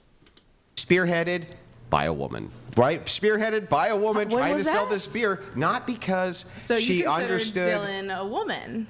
What's that? No, I don't think that's what he's saying. The woman was bad at marketing, not that the woman who was bad at marketing selected Dylan to do the promotion or whatever, to put his face on the thing, or the woman marketing person at the company at Bud Light. I don't think he's saying Dylan is the woman that's did the mess up. I don't think that's what he's saying here. What's that? Well, that depends on, because I know a little bit about your background, that I'm assuming you don't see Dylan Mulvaney as a Yeah, I woman. see the woman in charge of the marketing campaign as Okay. a woman. Okay. Okay. And I'm the just trying woman to in charge see of the who marketing you're campaign saying who had the a woman vagina is in definitely a charge. woman. Yeah. By any criteria, Okay, I can think of. I get it. Okay, I didn't Yeah. know if you were talking about Dylan specifically or if your opinions had No, changed. the person who put Dylan on the can. Okay. That was a female in charge of that. Completely f***ed it all up, right? There's multiple marketing campaigns actually I can point to that women spearheaded that they f***ed up because they don't take in the male element. They take in the female element. That was a campaign. I think that that's something to learn Yeah, for that sure. was a campaign I'm sure we led can by point to empathy. men failures as well too, but marketing like and other- you know what I yeah. mean on marketing. But Yeah. there was a study that did come out, and I can't remember the guy's name, so I haven't gotten to say it. But he just there's studies that have come out. And we can debate it or whatever, but apparently women make excellent CEOs and better CEOs. No, they don't. That's not. That's on. There's data on that one. No, but well, here's the thing. I don't know if that's true. Let's look it up.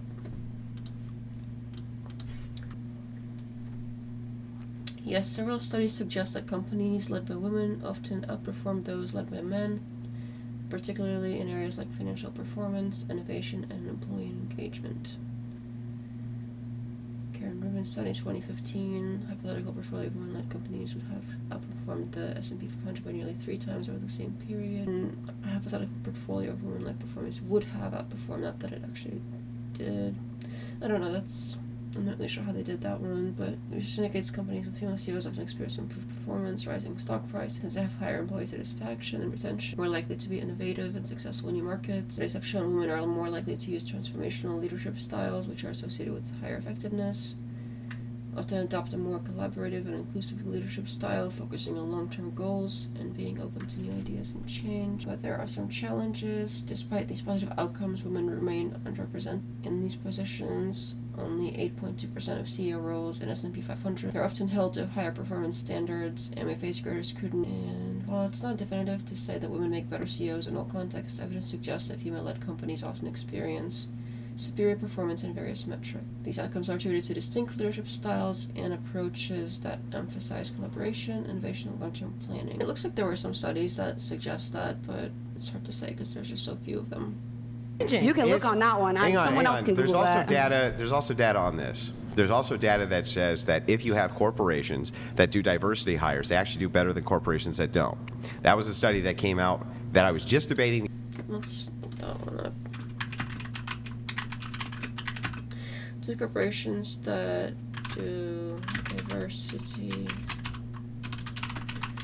hiring do better than others. Study.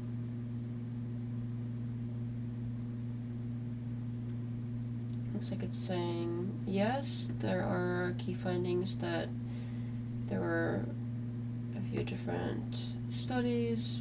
Diversity seems to better making decisions, blah blah. DI to core business correlates with better financial performance, so there's a lot of like correlated with here. But it does have a big warning here, so while the correlation between diversity and improved performance is strong, some studies caution against assuming a direct causal relationship. For instance, research from the University of Chicago Booth School of Business found some limited evidence that diversity alone predicts financial performance, suggesting that other factors may also play significant roles. Yeah, so it's very there's a big caveat on this one. While the other one they looked up did not have that big of a caveat, it just said basically there's not that many women and it's kind of a challenge. Not that there's anything wrong with those studies specifically. While this one has a big, like there was something wrong with these studies. So I would think if there was a similar problem with the other studies, it would have done a similar like, hey, by the way, there could be problems with those studies. So I'm not saying there definitely aren't problems with the other studies, but it seems like this one, it felt the need to point it out, while the other ones, it did not. So, that's interesting. So just because some studies have issues doesn't mean they all have issues. The other day, till I came into the debate with all of the modern refutations to the study based on, of course, the new evidence which emerged when they went back to replicate that study. Turns out those companies were already doing great. They just had so much money they were able to start Talking playing about like with Costco? There was tons. There was a bunch of Fortune 500 S&Ps. Right. They just had so much money that they were able to start playing around with this model. Right. That's not a It wasn't that Yeah, they couldn't necessarily isolate that it was specifically that the DI stuff was responsible. They couldn't prove that was the direct link. But model made them rich. They were already rich. They just had enough money that they could start playing with the model. What's the term for that? That's Correlation. Damn, I'm blanking on DEI. it. No. You know when like something looks like it's coming from correlation. this? There we go. Yeah, Correlation. It was a correlation, not a causation. Correct. Exactly. Exactly. So just, And yeah. They actually said like This they could took have a been. correlate. They took a correlate Exactly. and then pretended it was Yeah. a causation when it wasn't to affirm a bias. Yeah. So the thing is like, anytime I look at this stuff, right, I realize that whenever it's led by empathy first, which women usually lead their morality by empathy first, it's usually a massive failure. It's usually a massive failure. I hope that they mix both. I think that we can learn from both men and women. I agree, because I think that if a woman's just coming in and It's a good point. I mean, sure, if you're just all empathy and no reason, that's bad. But if you're all reason and no empathy, that's probably bad too. And she's got a point there. I think you have to have a balance. and she's only looking at the empathy, then yeah, absolutely, you're losing it. But if a guy's coming in and he's only looking at one thing as well too, I think that, yeah, if you open yourself up and think about different things and new ways of But I attacking wouldn't dispute it. that. I wouldn't dispute the idea No. that there's going to be some. So I wouldn't monolith anything. I wouldn't say Yeah. anything's always an all of anything. But if we look at general trends, what we Sure. can see is that women lead with empathy first, right? Men tend to lead with reason first. Yeah, when I coach differently, like if I coach women, I have to get them to like stop with feeling stuff.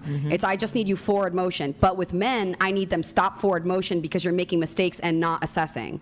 So I need you intuitive. So men can listen to your gut. You've done it, and you've said it. You right now could look at someone or look at someone's profile and intuitively kind of know, based on logic, based on things, based on whatever. But you could know who that person is, what they're about to do or say, or whatnot, or if they're a good person, decent person, or full Well, of shit. I've had a You can have significant, intuition as a but man. I've had significant advantages of having. I don't know if he has that much intuition. I mean, a man could definitely, but him specifically, I don't know about that. He seems very set and just all women bad, men are victims, carry on. Of having tons and tons of interpersonal conversations with thousands of different people all over the Yes. place. Right? There he goes. I talk to thousands of people all over the world. He loves that line. Right? So it helps your intuition. I have I was wondering when he was going to say that again. significant advantages that the general public would not have. He's just so much smarter than y'all. I mean, you might have your puny little opinions, but he has spoken to thousands of people all over the world, so he just knows better. Obviously. When it came to understanding what people are saying, why they're saying it, Yeah. what type of worldview they're leading from. Yeah. Most people don't have that. No. And because they don't, topic. right? It's easy enough for me to just say, look, generally women do lead with empathy. Yes. And generally men do lead with.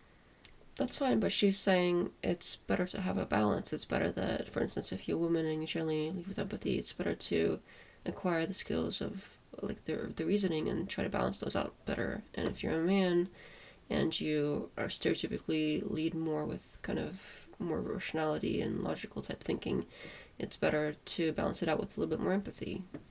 So you have both. With reason. Yes. If that's the case, right? Who the fuck would you want in charge of every situation? Both. Probably the sex. I want the that led person, with I reason. want either one that's unlocked both. So for a man, if he's got. Why? I think I would want somebody that has both too, because as a person that's primarily more logic oriented and reason focused, I do find that there are certain things that it are hard to rationalize or explain. The older I get, the more I find that when you get into kind of the really deep conversations, at a certain point, you kind of have to tap into the more kind of empathetic, emotional side just to figure out what the right thing is. Why? What intuition. advantage does empathy give you over reason? Because No, you're it's human. intuition. Think about it Because as you're human. intuition. No, not intuition. In That's not my regards to question. marketing- What advantage? Oh, yeah, does- wait, Emotions Hold up. lead If a you. man Women has do empathy, usually. if a man has is able to do forward motion plus empathy, Oh, yeah. I feel like he's lethal.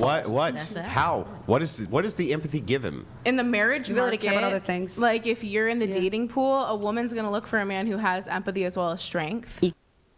Yeah, that's probably true. I mean, if you're just kind of cold and callous and you're just constantly rationalizing everything away, that doesn't make for a good relationship generally. I think people want somebody to empathize with them, to kind of be like, oh, I understand you're feeling this and that. EQ. But if you have reason, couldn't you just fake the empathy? Seriously? What kind of psychopath would say something like that? Honestly, I'm not surprised hearing that from him. I'm sure he fakes empathy all the time whenever he feels like empathy might be warranted in a situation. He just fakes it. Like, of course, like, I shouldn't be surprised. I really shouldn't be. But it's just, like, what kind of psychopath would say something like that? Like, just hearing somebody say that is just so disturbing. Who's faking it? Who's gonna get married to someone who's been faking for that long? Seriously, that's so messed up. And you usually can spot red flags. So, like the idea, I'll give you this great example of this, right? And almost probably every man will do this, where his woman comes to him with some. I don't know how I feel about him comparing himself to basically most men. That's a little scary if what he's saying is true. Stupid Generally. problem he doesn't give a shit about, but Excuse me? he doesn't give a shit about, but she does, right? She cares about it for whatever. Stop with feeling stuff. It's I just need you forward motion. But with men, I need them stop forward motion because you're making mistakes and not assessing. So I need you into. I'm kidding. I'm kidding on that one. Don't jump down my throat on that. Are you actually that way with your wife? Sometimes, like, Okay. I'm kidding. I'm kidding on that one. causation when it wasn't to affirm a. I'm kidding. I'm Had a You can have significant, intuition as a but man. I've had significant advantages of having.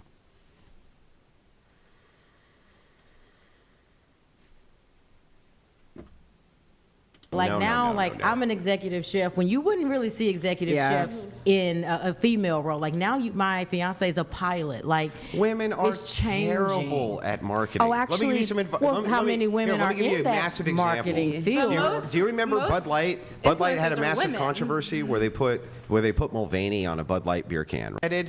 By You she consider understood. Dylan a woman. What's that? Okay. Yeah. So you're- It was a campaign. I think that's something to, you know what I mean, on marketing. But Yeah. there's they were able to start playing. They were already No, so fucking that's- rich. They just had Lincoln on the it. all over the Yes. place, right? So it I helps your have- intuition. I have significant advantages saying it. Yeah. What type of worldview they're leading from? Now, for instance, probably the sex. I want the that led person. with I want reason. either one that's unlocked both. So for a man, The empathy. I Who's mean, faking it? Who's gonna get married to someone who's been faking for that Yeah. long? And you can usually can fake spot for so red long. flags. So, like the idea, I'll give you this great example of this, right? And Let's hear it. almost probably every man will do this, Almost every man. where his woman comes to him with some stupid fucking problem he doesn't His woman comes to him with some stupid fucking problem. give a shit about, but she does. He doesn't give a shit about it, but she does. I mean, okay, sure. I mean, maybe sometimes in relationships, one person cares more about something than the other person. But to say it like that, I mean, what kind of... I mean, who does that? I am worried that there might be so many more out there just like that. Like, when he says, you know, most men are like that, I mean, I'm worried that what if that is true? I don't know. I don't think so. I mean, I hope not. That's terrible. Like, who thinks like that? If you're dating somebody, don't you just have a little bit more, well, you know, empathy? The thing that psychopaths lack? And you consider, like, oh, this person cares about something, and you don't think of it as some stupid fucking thing. Okay, maybe you're a little bit more indifferent to it. That's fine. If you pretend to care, that's fine too. But just be like that about it, that's a little extreme. He does, right? She cares about it for whatever reason, and it's literally fucking meaningless. Totally meaningless, means nothing. How do you know? I mean, maybe it's meaningless to you, but this person cares about it. Maybe it's meaningful to them. What? Who are you to decide what's supposed to be meaningful? I mean, obviously, he decides whatever everything is in his relationship, so that makes sense. But I don't think all relationships are like that. Totally irrelevant, totally nonsensical. Nobody.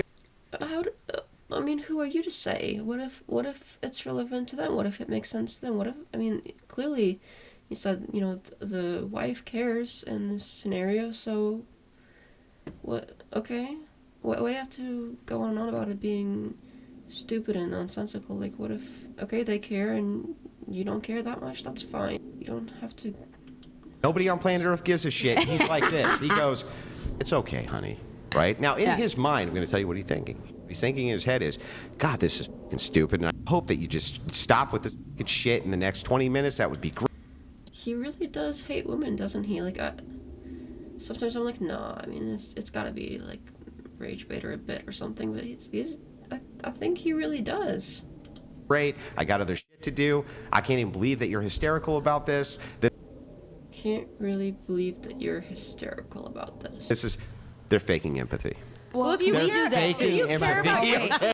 Speak for yourself, dude. I don't hear other men talk like that about women like he does, so hopefully it's just a him and a select few other people thing.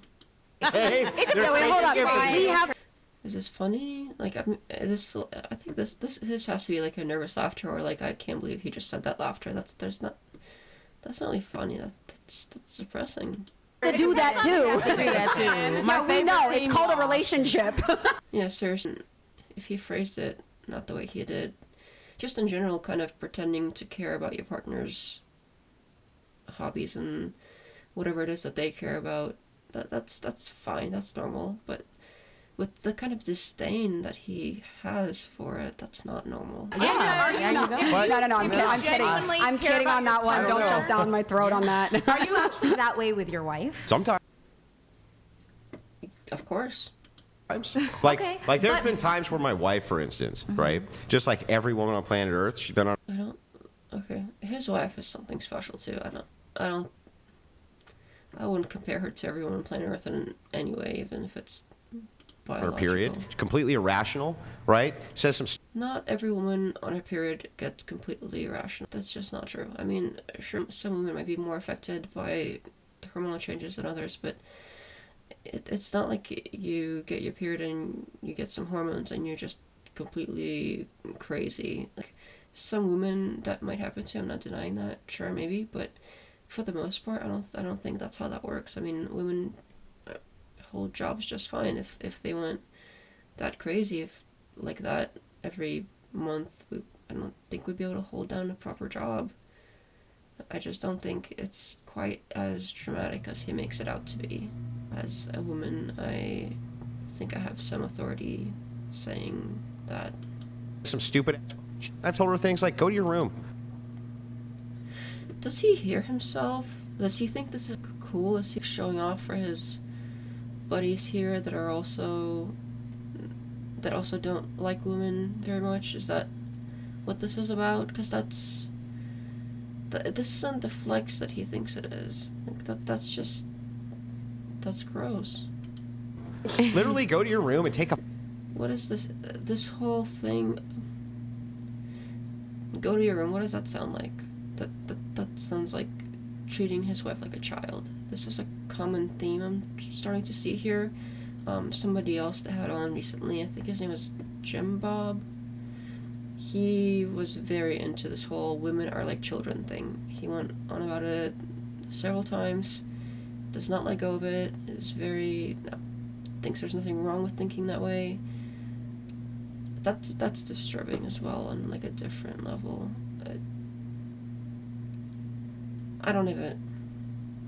What do I even say to that?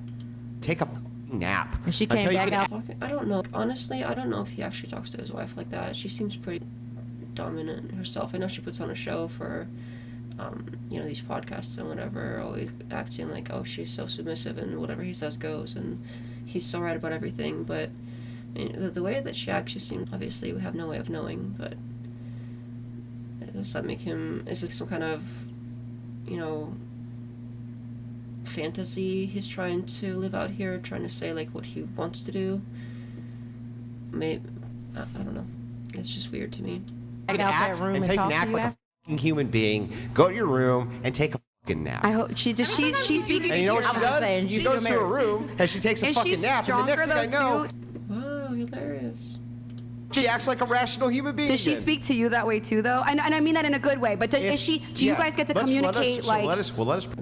You know what I mean? Let us pretend for a moment. Because I'm Italian, so we talk like that as women too in our families. Yeah, I'll respond. So I'm just saying that it's a good thing. I'll respond to this. Let us pretend for a moment that for a week out of every month. I completely lost my mind. Who are you to judge when somebody completely lost their mind? Sure, but women on their periods, they don't just completely lose their minds. Like, that's rare. I'm sure if he happens to have his wife just specifically as it affects her like that strongly, and she just gets that deranged about it, maybe. But just to speak of it like all women, like, is that the only woman he's ever dated? I mean, did all the women he's ever dated happen to have this extreme period derangement thing that he's describing going on? I don't know. I think he's just overstating it, just because I think I've already said, like, it's just not that extreme of a thing. And for him, like, who is he to decide what's, delusional or not? Like, how does he know? Mind due to hormone. He just decides all things that are true or false. It's up to him. Like, he's the arbiter of truth. I can't speak. Hormones. It's sort of like, I don't know, ripping doors off of hinges.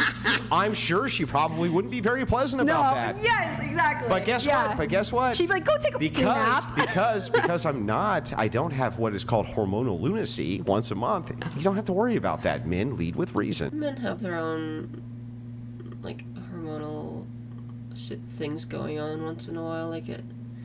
But yeah, neither are men nor women. It's just not that extreme. So no, of course my wife's not going to talk to me like that. Maybe you might have some reason, but you suppress emotions and you emotionally explode in anger. You're supposed to suppress emotions. Yes. Sure, to a certain extent. Like, if you just have them just so crazy that it would be harmful to other people if you weren't to suppress them, sure, maybe you're supposed to, but I mean, the way he says that, I don't know if that's what he means.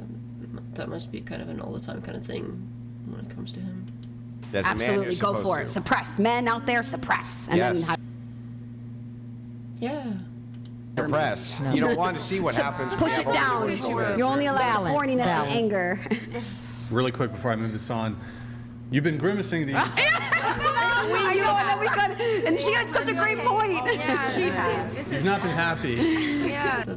That's gotta be the kinds of stuff they're saying. It's gotta be so awkward. Come back to us. What do you think about this terrible?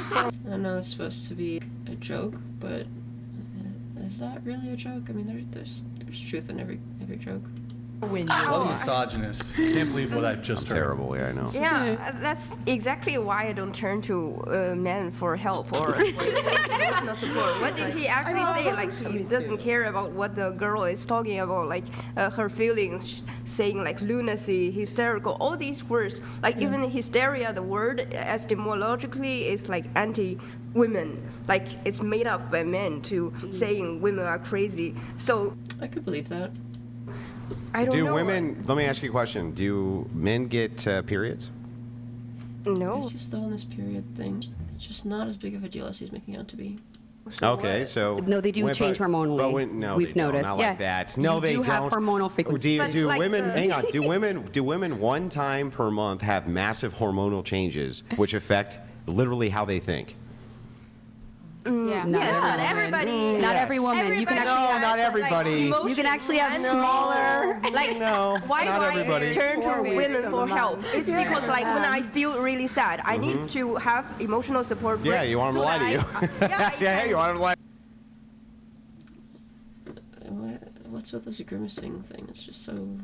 I can calm down, and then, like, I can reason myself. I can think it through, and also But see, we don't want them to be lying to us. We want them to have genuine empathy, which they don't They really lie. Women have lie as to Oh, each we other all lie. That's fine. day. No, we all do lie, of course. I don't even care We'll about come that. right back to this. I need this chat. I'm very sorry I missed it, or a TTS came in 25 minutes ago. I apologize. Normally we're on top of these, but I missed it. 21 donated $200. Thank you, man. I apologize for the Women delay. with a high body count, 6+, have a greater likelihood of cheating. Relations disgusting. It's an important part. And it's just disgusting. That's all that needs to be. If it is the case from the man's prism that it's revolting and preferences are fine to have, then that's enough. Sure, absolutely. You don't need any Your more. preference. Your preference. Your I just preference. But that feel preference it's is a very changing. uneven, where men feel like it's okay for them, where if a woman has a higher body count, it's a no. I think that's where there's a a disconnect, and it just doesn't. You go on. Not Sometimes. Do you pay for dates? I have. Okay. Other than the fact that he didn't order People anything, I have was very this willing. whole thing now where women, they want the men to pay for dates, and then when the woman says, oh, it's fine, I can pay, they're like, oh, well, have you ever paid for a date? And they're gonna be like, well, yeah, I've paid a few times. And they're gonna be, well, who usually pays for the date? And it's gonna go on about this thing about, well, even if they're the ones to ask, who's usually the ones who ask? Oh, well, so you don't have to ask and you don't have to pay. It's so. All right. The man paid for all of them. Yes, because So convenience should be men and women asked each other out at equivalent rates, but they clearly don't.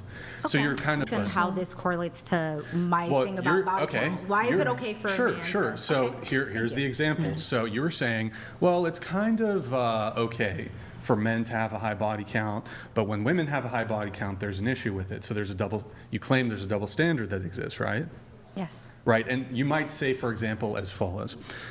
If a guy himself has a high body count, it would be unfair or unreasonable or hypocritical or a double standard for, as a man with high body count, to desire a woman. You're someone. Sort of actually is. So, for example, and there could be differentials here. You'll probably respond like, Do you? to most men, that's going to be disgusting if a woman recently slept with another man, Well, yeah, especially that's fair enough. for example, I think it would be hypocritical or a double standard if, despite him having high body count, he has a preference for women with a low body count. I think it's different because I think it's. How would it be different? But go ahead. Go I ahead. think because it's morally. Like if you're loose with yourself with other people, then maybe it's the person that doesn't have as much money. That like your example was of a poor girl. Okay. No. Go ahead. I have a Okay. response though. Go Okay, ahead. sure. So like if your example is like, okay, there's this poor girl or somebody who's maybe just like a server, she doesn't make a ton of money, she wants to date someone who makes six figures, who knows, whatever. Yeah, I mean, that's kind of a different thing, but I don't really think it's that, hypocritical or whatever. People have preferences, that's fine. It's whatever. Just, if you have preferences, date somebody who fits those preferences, or don't, whatever. Like, I don't care. A multimillionaire. I don't think that that's the same morally. Maybe she hasn't had the same opportunities to somebody a guy that sleeps around. Okay. People are only entitled to having preferences as it Yeah, this is Go on. really, like, Sounds like an obviously, Oh, here, Maybe logically. Yeah. I think This guy. here's Rachel. as for Rachel Wilson on the somebody, screen. a factor in a long term. I mean, I connect on moral things, baby on daddy, allegedly. compatibility is a factor in a long term relationship. Count you yourself should not have been like Female a hoe hero. as a Well, man. well, let me see if I can make a response to Let's see this if I by can just do it. asking you a simple question. Would it be a deal breaker for you? Her super chat here is on the screen, says the hormonal roller coaster is real. Andrew is right. Sometimes I just need a nap and I'm being hysterical. Women need to understand this so they don't blow up their lives because of mood swing. Lady, like, I'm sorry if it's that bad for you and you get that crazy, but most women just don't get that crazy. So, like, okay, it's cool that it's like that for you. It's unfortunate. I feel bad for you, but it's still no excuse for him to quite say it like that. But whatever, within your relationship, entirely up to you. I just don't try to give advice from that. Like, I wouldn't do that. Do you think that it's confusing for the child? Yeah, if but you're the telling me not to pretending, smoke? that's why it's not hypocrisy. Pretending to smoke. Still doing this. What is hypocrisy thing? Lie to me. Just understand It's that like- if I'm losing my mind in Nope. this moment, Not acceptable. How do you differentiate between when a woman's being hysterical to you and when she actually genuinely does need you? Here's the thing that's really Seriously, like, how does he know? Everything to him is probably just hysteria. interesting about delusion. The thing, and it is, well, hang on, it is a form of delusion. I'll explain. If you have a rush of hormones you would not normally have, right? This whole hormonal period thing is just gonna be his excuse to just order women about. Seriously, This is my he's doing ex-girlfriend, his by the bow way. again. This whole bowing thing is so stupid. Obviously rage bait, but like, he brings it up every time, and it's gotten to a point where some women are basically have this kind of social pressure to be like, oh yeah, totally, I would start bowing to my husband or man or boyfriend or whatever, just because they have seemingly normalized it, at least in this kind of space, and that's so cringe. By the way, boom, huge bow. Did you see that shit? And she got I don't know why he's so obsessed with this bowing thing. He brings it up every time. It's really weird and just obsessed with it. rewarded. Obviously, this isn't his ex-girlfriend or whatever. Huge bow. Huge bow, giant bow, and then this is the rest. She's doing the whole hamper thing. This was after a long podcast shoot. She had my dinner ready. She's got my beer ready. Oh, yeah. My noodles ready. I don't know what the fuck was in the left corner ready. Tomatoes. Whole tomatoes, Ryan. Whole tomatoes ready. I actually dumped her. He always goes on, every time he brings up this video, he always brings up the tomatoes and how he didn't like the tomatoes or whatever. It's so... Because of that. Yeah. Oh, no. And then get ready, play it again. We're just gonna watch the bow part. By the way, while you're doing ordering, you got to order in some of those. Huge bow. Do you see the depth? Do you see the depth? It's a really good bow. What is his obsession with the bowing thing? That's so cringe. I had to teach her that. The question was, if the man of your dreams fits all your desires, asks you to bow for him, don't ignore the other shit after the bow, just the bow. Would you? I feel like the man of my dreams wouldn't want me to bow, but if for some reason he was on something and wanted it, sure. Good. No, go ahead. Guidance doesn't bow to anyone, first of all. So no, but if I Okay, let me hold on. Let me paint. Okay, so you said you like thick white women. That's right. So she's thicky icky. Racist. She's the thickest white girl you've ever. Why your eyes? Your eyes are closed and Think you're about my like picturing fiancé at that home. shit. That's right. That's right. She's thick, thunder thighs, thunder thighs, That's right. thicky icky. And degeneracy knows. What the fuck? Hair up. So, no to the bow. Okay, would you bow for your Yes. perfect guy? Yes. Yes. Yes. Yeah, I'll even kneel. You'll kneel. Oh. Yep. She went. Yeah. She went there. Should really say she would kneel? That's disturbing. I mean, sure, there are some people that are, into that kind of like kinky level of submission thing, which is fine. But see, it's this many yeses. That's weird. That's weird, right, y'all? I mean, that's weird. Wait, hold on. I gotta play Guy of something. my dreams? Oh, yeah. Yeah. Anything you want. That's awesome. Absolutely. Oh yeah. I feel like over the course of a couple of years, you have like really driven this point home to the point where the answers are completely 180 from what they used to be. I have single-handedly shifted. You brought the bow. I know this sounds kind of like they're joking around, but that's somewhat disturbingly true. He's been bringing this up forever, and it did used to be more no's, and now this is like almost all yeses. That's so disturbing. Whatever. It's not a big deal. All right. She's negotiating it. He's Yeah, let her saving negotiate. children, and world hunger is Would you do ending it. well? I'm gonna up it, but would you 3 times a week? Would you do the bow? Okay. Okay, 7 every single day.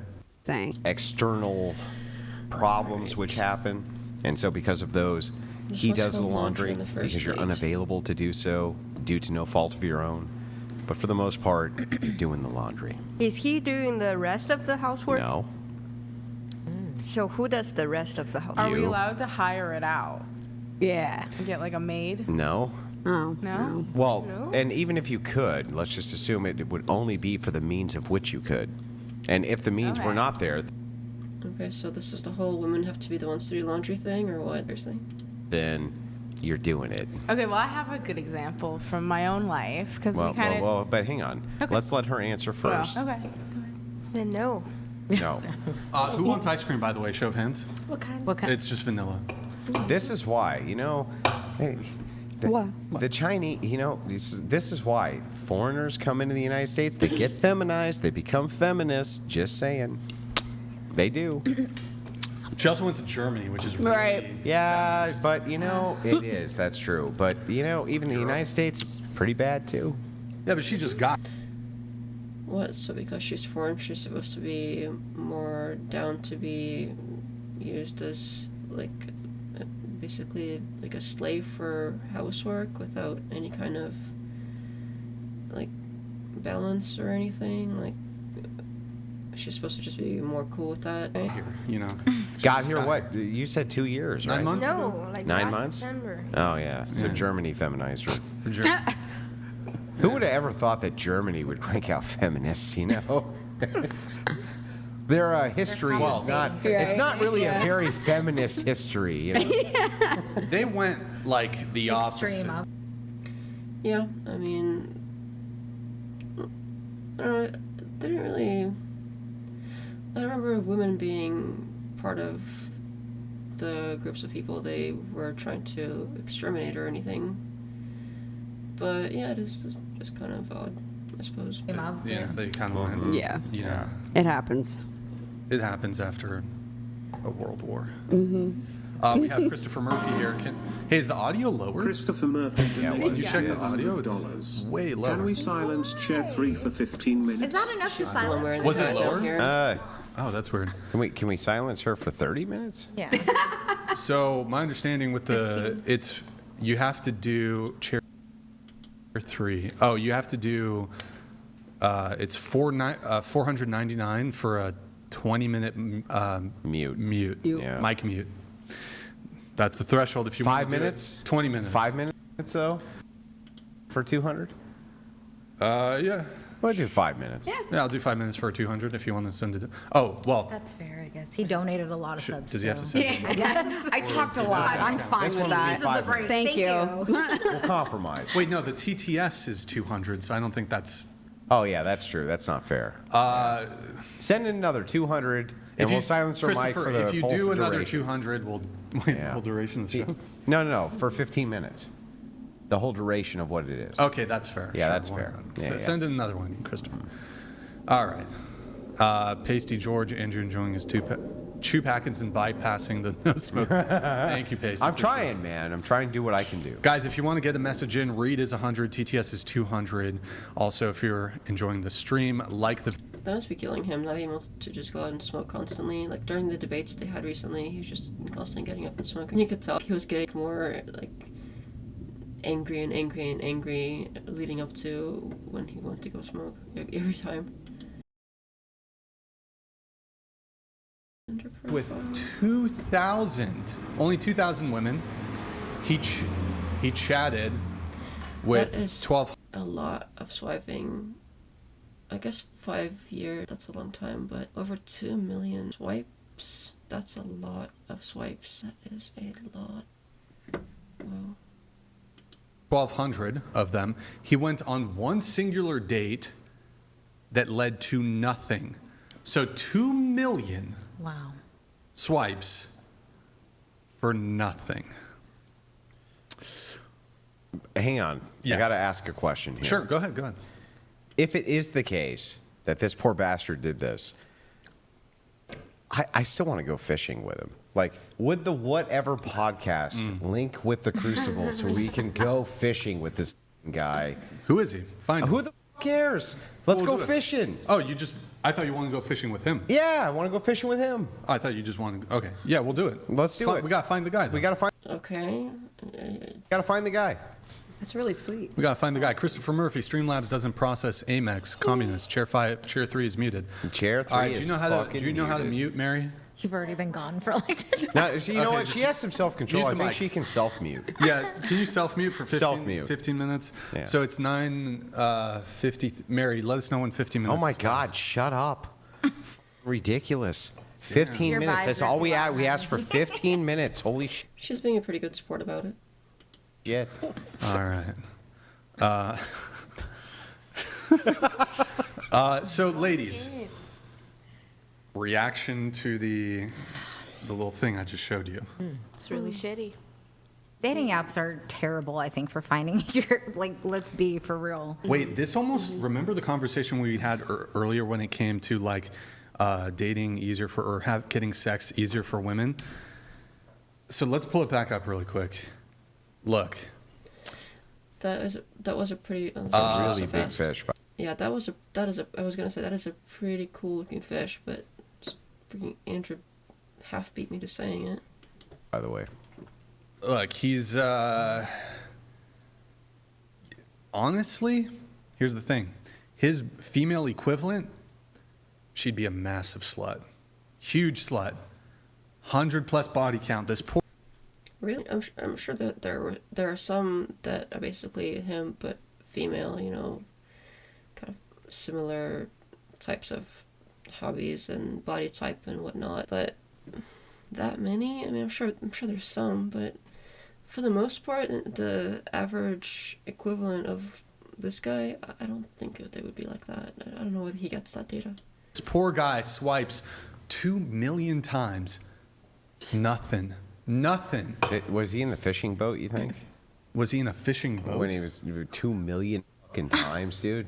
Yeah, that's Can you imagine doing this 2 million It does times? say like 5.5 years. I mean, if you're swiping, I saw the time only equivalent got on there. one date after 5.5 years. No. That's why dating You're not profiles, paying in my attention. opinion. What the fuck? It Wait, didn't say that's one what I date. saw. He went No, it on was one one date. date. Yeah. One date, but that was it. And Well, he maybe didn't... I'm not paying attention. I mean, he started just going off like he just was so confident he knew what was going on, and he was actually wrong. Like, it's inconceivable to him that he could possibly be wrong until Brian points it out to him. Like, he won't take, like, these are the women, they could say whatever they want. They could be like, no, you're wrong, it's actually this. It took Brian to tell him, like, hey, no, dude, you're wrong, for him to even accept that. It's the alcohol. We'll go with that. There was one date, but there was no spark. So I'm assuming like he went on the date, And then but nothing. it didn't go anywhere, right? 2 million What it times. sounds 2 million times. These I think it's poor the men. fish photo. Oh No, my. part of No. the fish Bro. photo. No. You think Bro, that hold you on. like the fish photo? Look, I'm about to say this, right? Y'all saying it's the fish, right? No. Here would maybe be the equivalent for a dude. So you're a white woman with like multiple in your bio. Why are you making it racial, bro? Because he's a white I feel like it's guy? appropriate. He's a white man. Okay, that's In fair. my Go book? ahead. That's fair. That Yeah, checks that's fair. out. Go ahead. Actually, I probably thank you for that. I would bring it there. You have a woman. A woman. With, There we go. She's got Tinder profile with 3 kids in her photos, and she's like, "Yo, I got 3 separate baby daddies. I'm looking for the 4th." Like, I think in women's minds, like that would How is that the equivalent of what he was? I don't think that's the same thing. be the equivalent for the fish photo. The fish photo isn't that bad. I mean, is it just me? It's not the best, but it's not that bad. Except No. you can It's not that bad. You can just dump the fish photo. hang on. In Brian's defense, that woman would get way more dates. That's what I'm saying. Way more dates. But maybe for the The wrong reasons. I think like women. Well, know yeah, that 'cause fish men photos just are wanna- liked. Like that's kind of like an inside Wait. thing between women. Like if a guy has a fish photo, I feel like I've heard a lot of women talk about how they wouldn't go for a guy if he has like fish photos on his Instagram. Why? What? Why is that a thing? That makes no. Why? Not me, but I just have heard. That. I think it's just like, yeah, it's like an ongoing meme. it's like kind of like a joke. Yeah. Why? I don't know. What the hell is wrong with Because men it's who so fish? common. It's so common. It's It's a super common. common. but Did you like, see I the mean, I don't get it. size of the hobby. fish? That was not that's common. big fish. That was not It's common. impressive It's an impressive fish. Impressive sized fish. Yeah. to be able to reel in. He can reel in the fish. You just instantly are like, oh, this guy likes fishing. This guy? No. Like, what the I mean, he seems really personally offended by that. does he do? Look, you have only It's so many. too much. It's You know too, what, too? It's That guy too looks like the much. type who catches the fish and then releases it. He does look like See, I'm the f***ing type of What a prick. sweetheart. I pull up those giant fish and I'm like, I ain't putting it back. F- you. I'm not. There's no way I'm putting that back. What are you gonna do with that big ass fish? Well, I just, Eat it? I, Like, you listen, get it. listen. Like, you get it. I'm not Cook going it to up. even do anything with it. But it's mine. Are you f***ing kidding me? What a f***ing psychopath. I'm totally fine with fishing to eat the fish. There's nothing wrong with that. But to just murder it for no reason, that's so messed up. I was a little surprised by that even. I thought even he would at least eat it. But no, okay. I mean, I don't know why I should be surprised at this point, but I was surprised a little bit there. I just thought, Wow. You see how that way? It's like, it's mine though. So I'm like, I don't need to do anything. He's even possessive about his fish. That he got. That he won't even eat. Won't put back. Just. No interest. The way he feels about women and fish is probably very, very similar. It's just. It's his toy, and he gets to keep it. With it. It's. I caught it. It's mine. That's how that's supposed to work. Take a photo with it and then post it on a dating app. It's kind of it's like their hobby. It's like their hobby. They're expressing their hobby. They like fishing. We're taking that guy out for a fishing trip. Let's do it. The Crucible's taking that guy out for a fishing trip. Also, can we do this? I don't know if you saw this on Twitter. It's not dating related, but this poor kid, he, looked like a 9 or 10-year-old, got beat up in a playground by like a couple people. Shiloh? Huh? Shiloh? No, nothing. No. Nothing. Oh, Shiloh Hendricks. No. There's this poor kid, like a little chubby kid. He got like, some kids were making fun of him, or they were I forgot. Were they throwing rocks at his dog? I forgot. Throwing rocks at his dog? That's messed up. I forgot what it was. And then he confronted them, and then one kid jumped him, and then another, it was like a 2-on-1, and he was all bleeding and shit. I kind of want to do something for that kid. If anybody who's watching who knows what it is, whatever. And then a bunch of like people on Twitter saw, and all these MMA fighters offered them like jiu-jitsu lessons and So stuff. we can maybe back some of those MMA fighters up if they help this kid out? Yes. I saw that. That was that little portly kid who was in a fair fight and they got knocked out from behind. It wasn't even a fair fight because the first one was a cheap shot, and then another kid came in. Yeah, I remember. I mean that really sucks. That's really sad. I don't know exactly what video they're talking about, but that's messed up. If that's what really happened. I wonder why he's so randomly focused on that. I wonder if it's like relates to something from his past or something like that. Another cheap shot, totally fucked up, and he was crying. It was sad. Cheap. It was sad. So at least fight fair, Yeah, 1-on-1. Yeah, that's stupid. Mary, pull it back up really quick. Here's what we're going to do. The panel. I want you guys to give him a looks rating on a scale 6 of 1 to 10. And don't lie. Looks. Don't looks bullshit rating. us. Starting with you, give him a looks rating, scale of 1 to 10. I think he's an attractive guy. I would say like. Am I allowed to say 7 for them? We can't say 7 for ourselves, but can I say that for him? You gonna go on a date with him? I am taken, but if I was single, honestly, I'd be interested. If I were single, he's someone I would have swiped on. You know what I feel like? I feel like because you got the backstory here, that if I see what Brian should have done, just pulled this up and said, "What do you rate him?" I think it would have been a 2. What kind of backstory? I mean, they just showed his profile. That's what she would have seen anyway. What backstory? But because you have the backstory, you don't want to feel like there's pressure on you, He's or kind of like my you type. would be a monster. I wouldn't give him a 2. I mean, to other women, I know he might be a 2, but I mean, Do you thought see he what I'm was saying, cute. Brian? I feel like I'm not lying. I feel like I would if tell the the backstory truth. wasn't told. They love accusing women of lying. They love it. Any chance they get, they do it. The ratings would be different. It's true. What do you rate him on a scale of 1 to 10? Oh, he's like a 6. Oh, dude. 6, yeah. Oh, is the mute? Yeah. Oh, I guess we gotta skip it. Okay. You write it?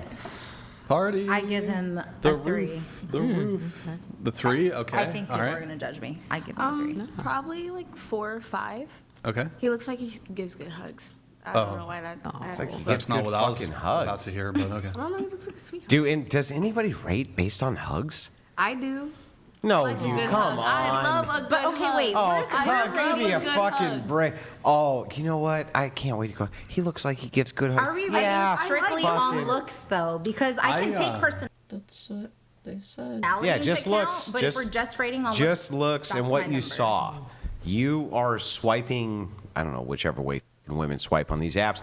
But you come across this, you see him, which way you swiping?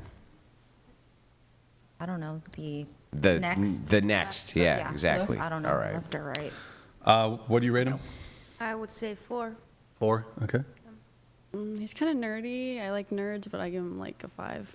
Give him a 5. Okay. So I guess I was kind of You like generous in hugs? some respects. There, what the? What guys, fucking hug's hold on. You know what I do? He looks like he's a really good hugger. I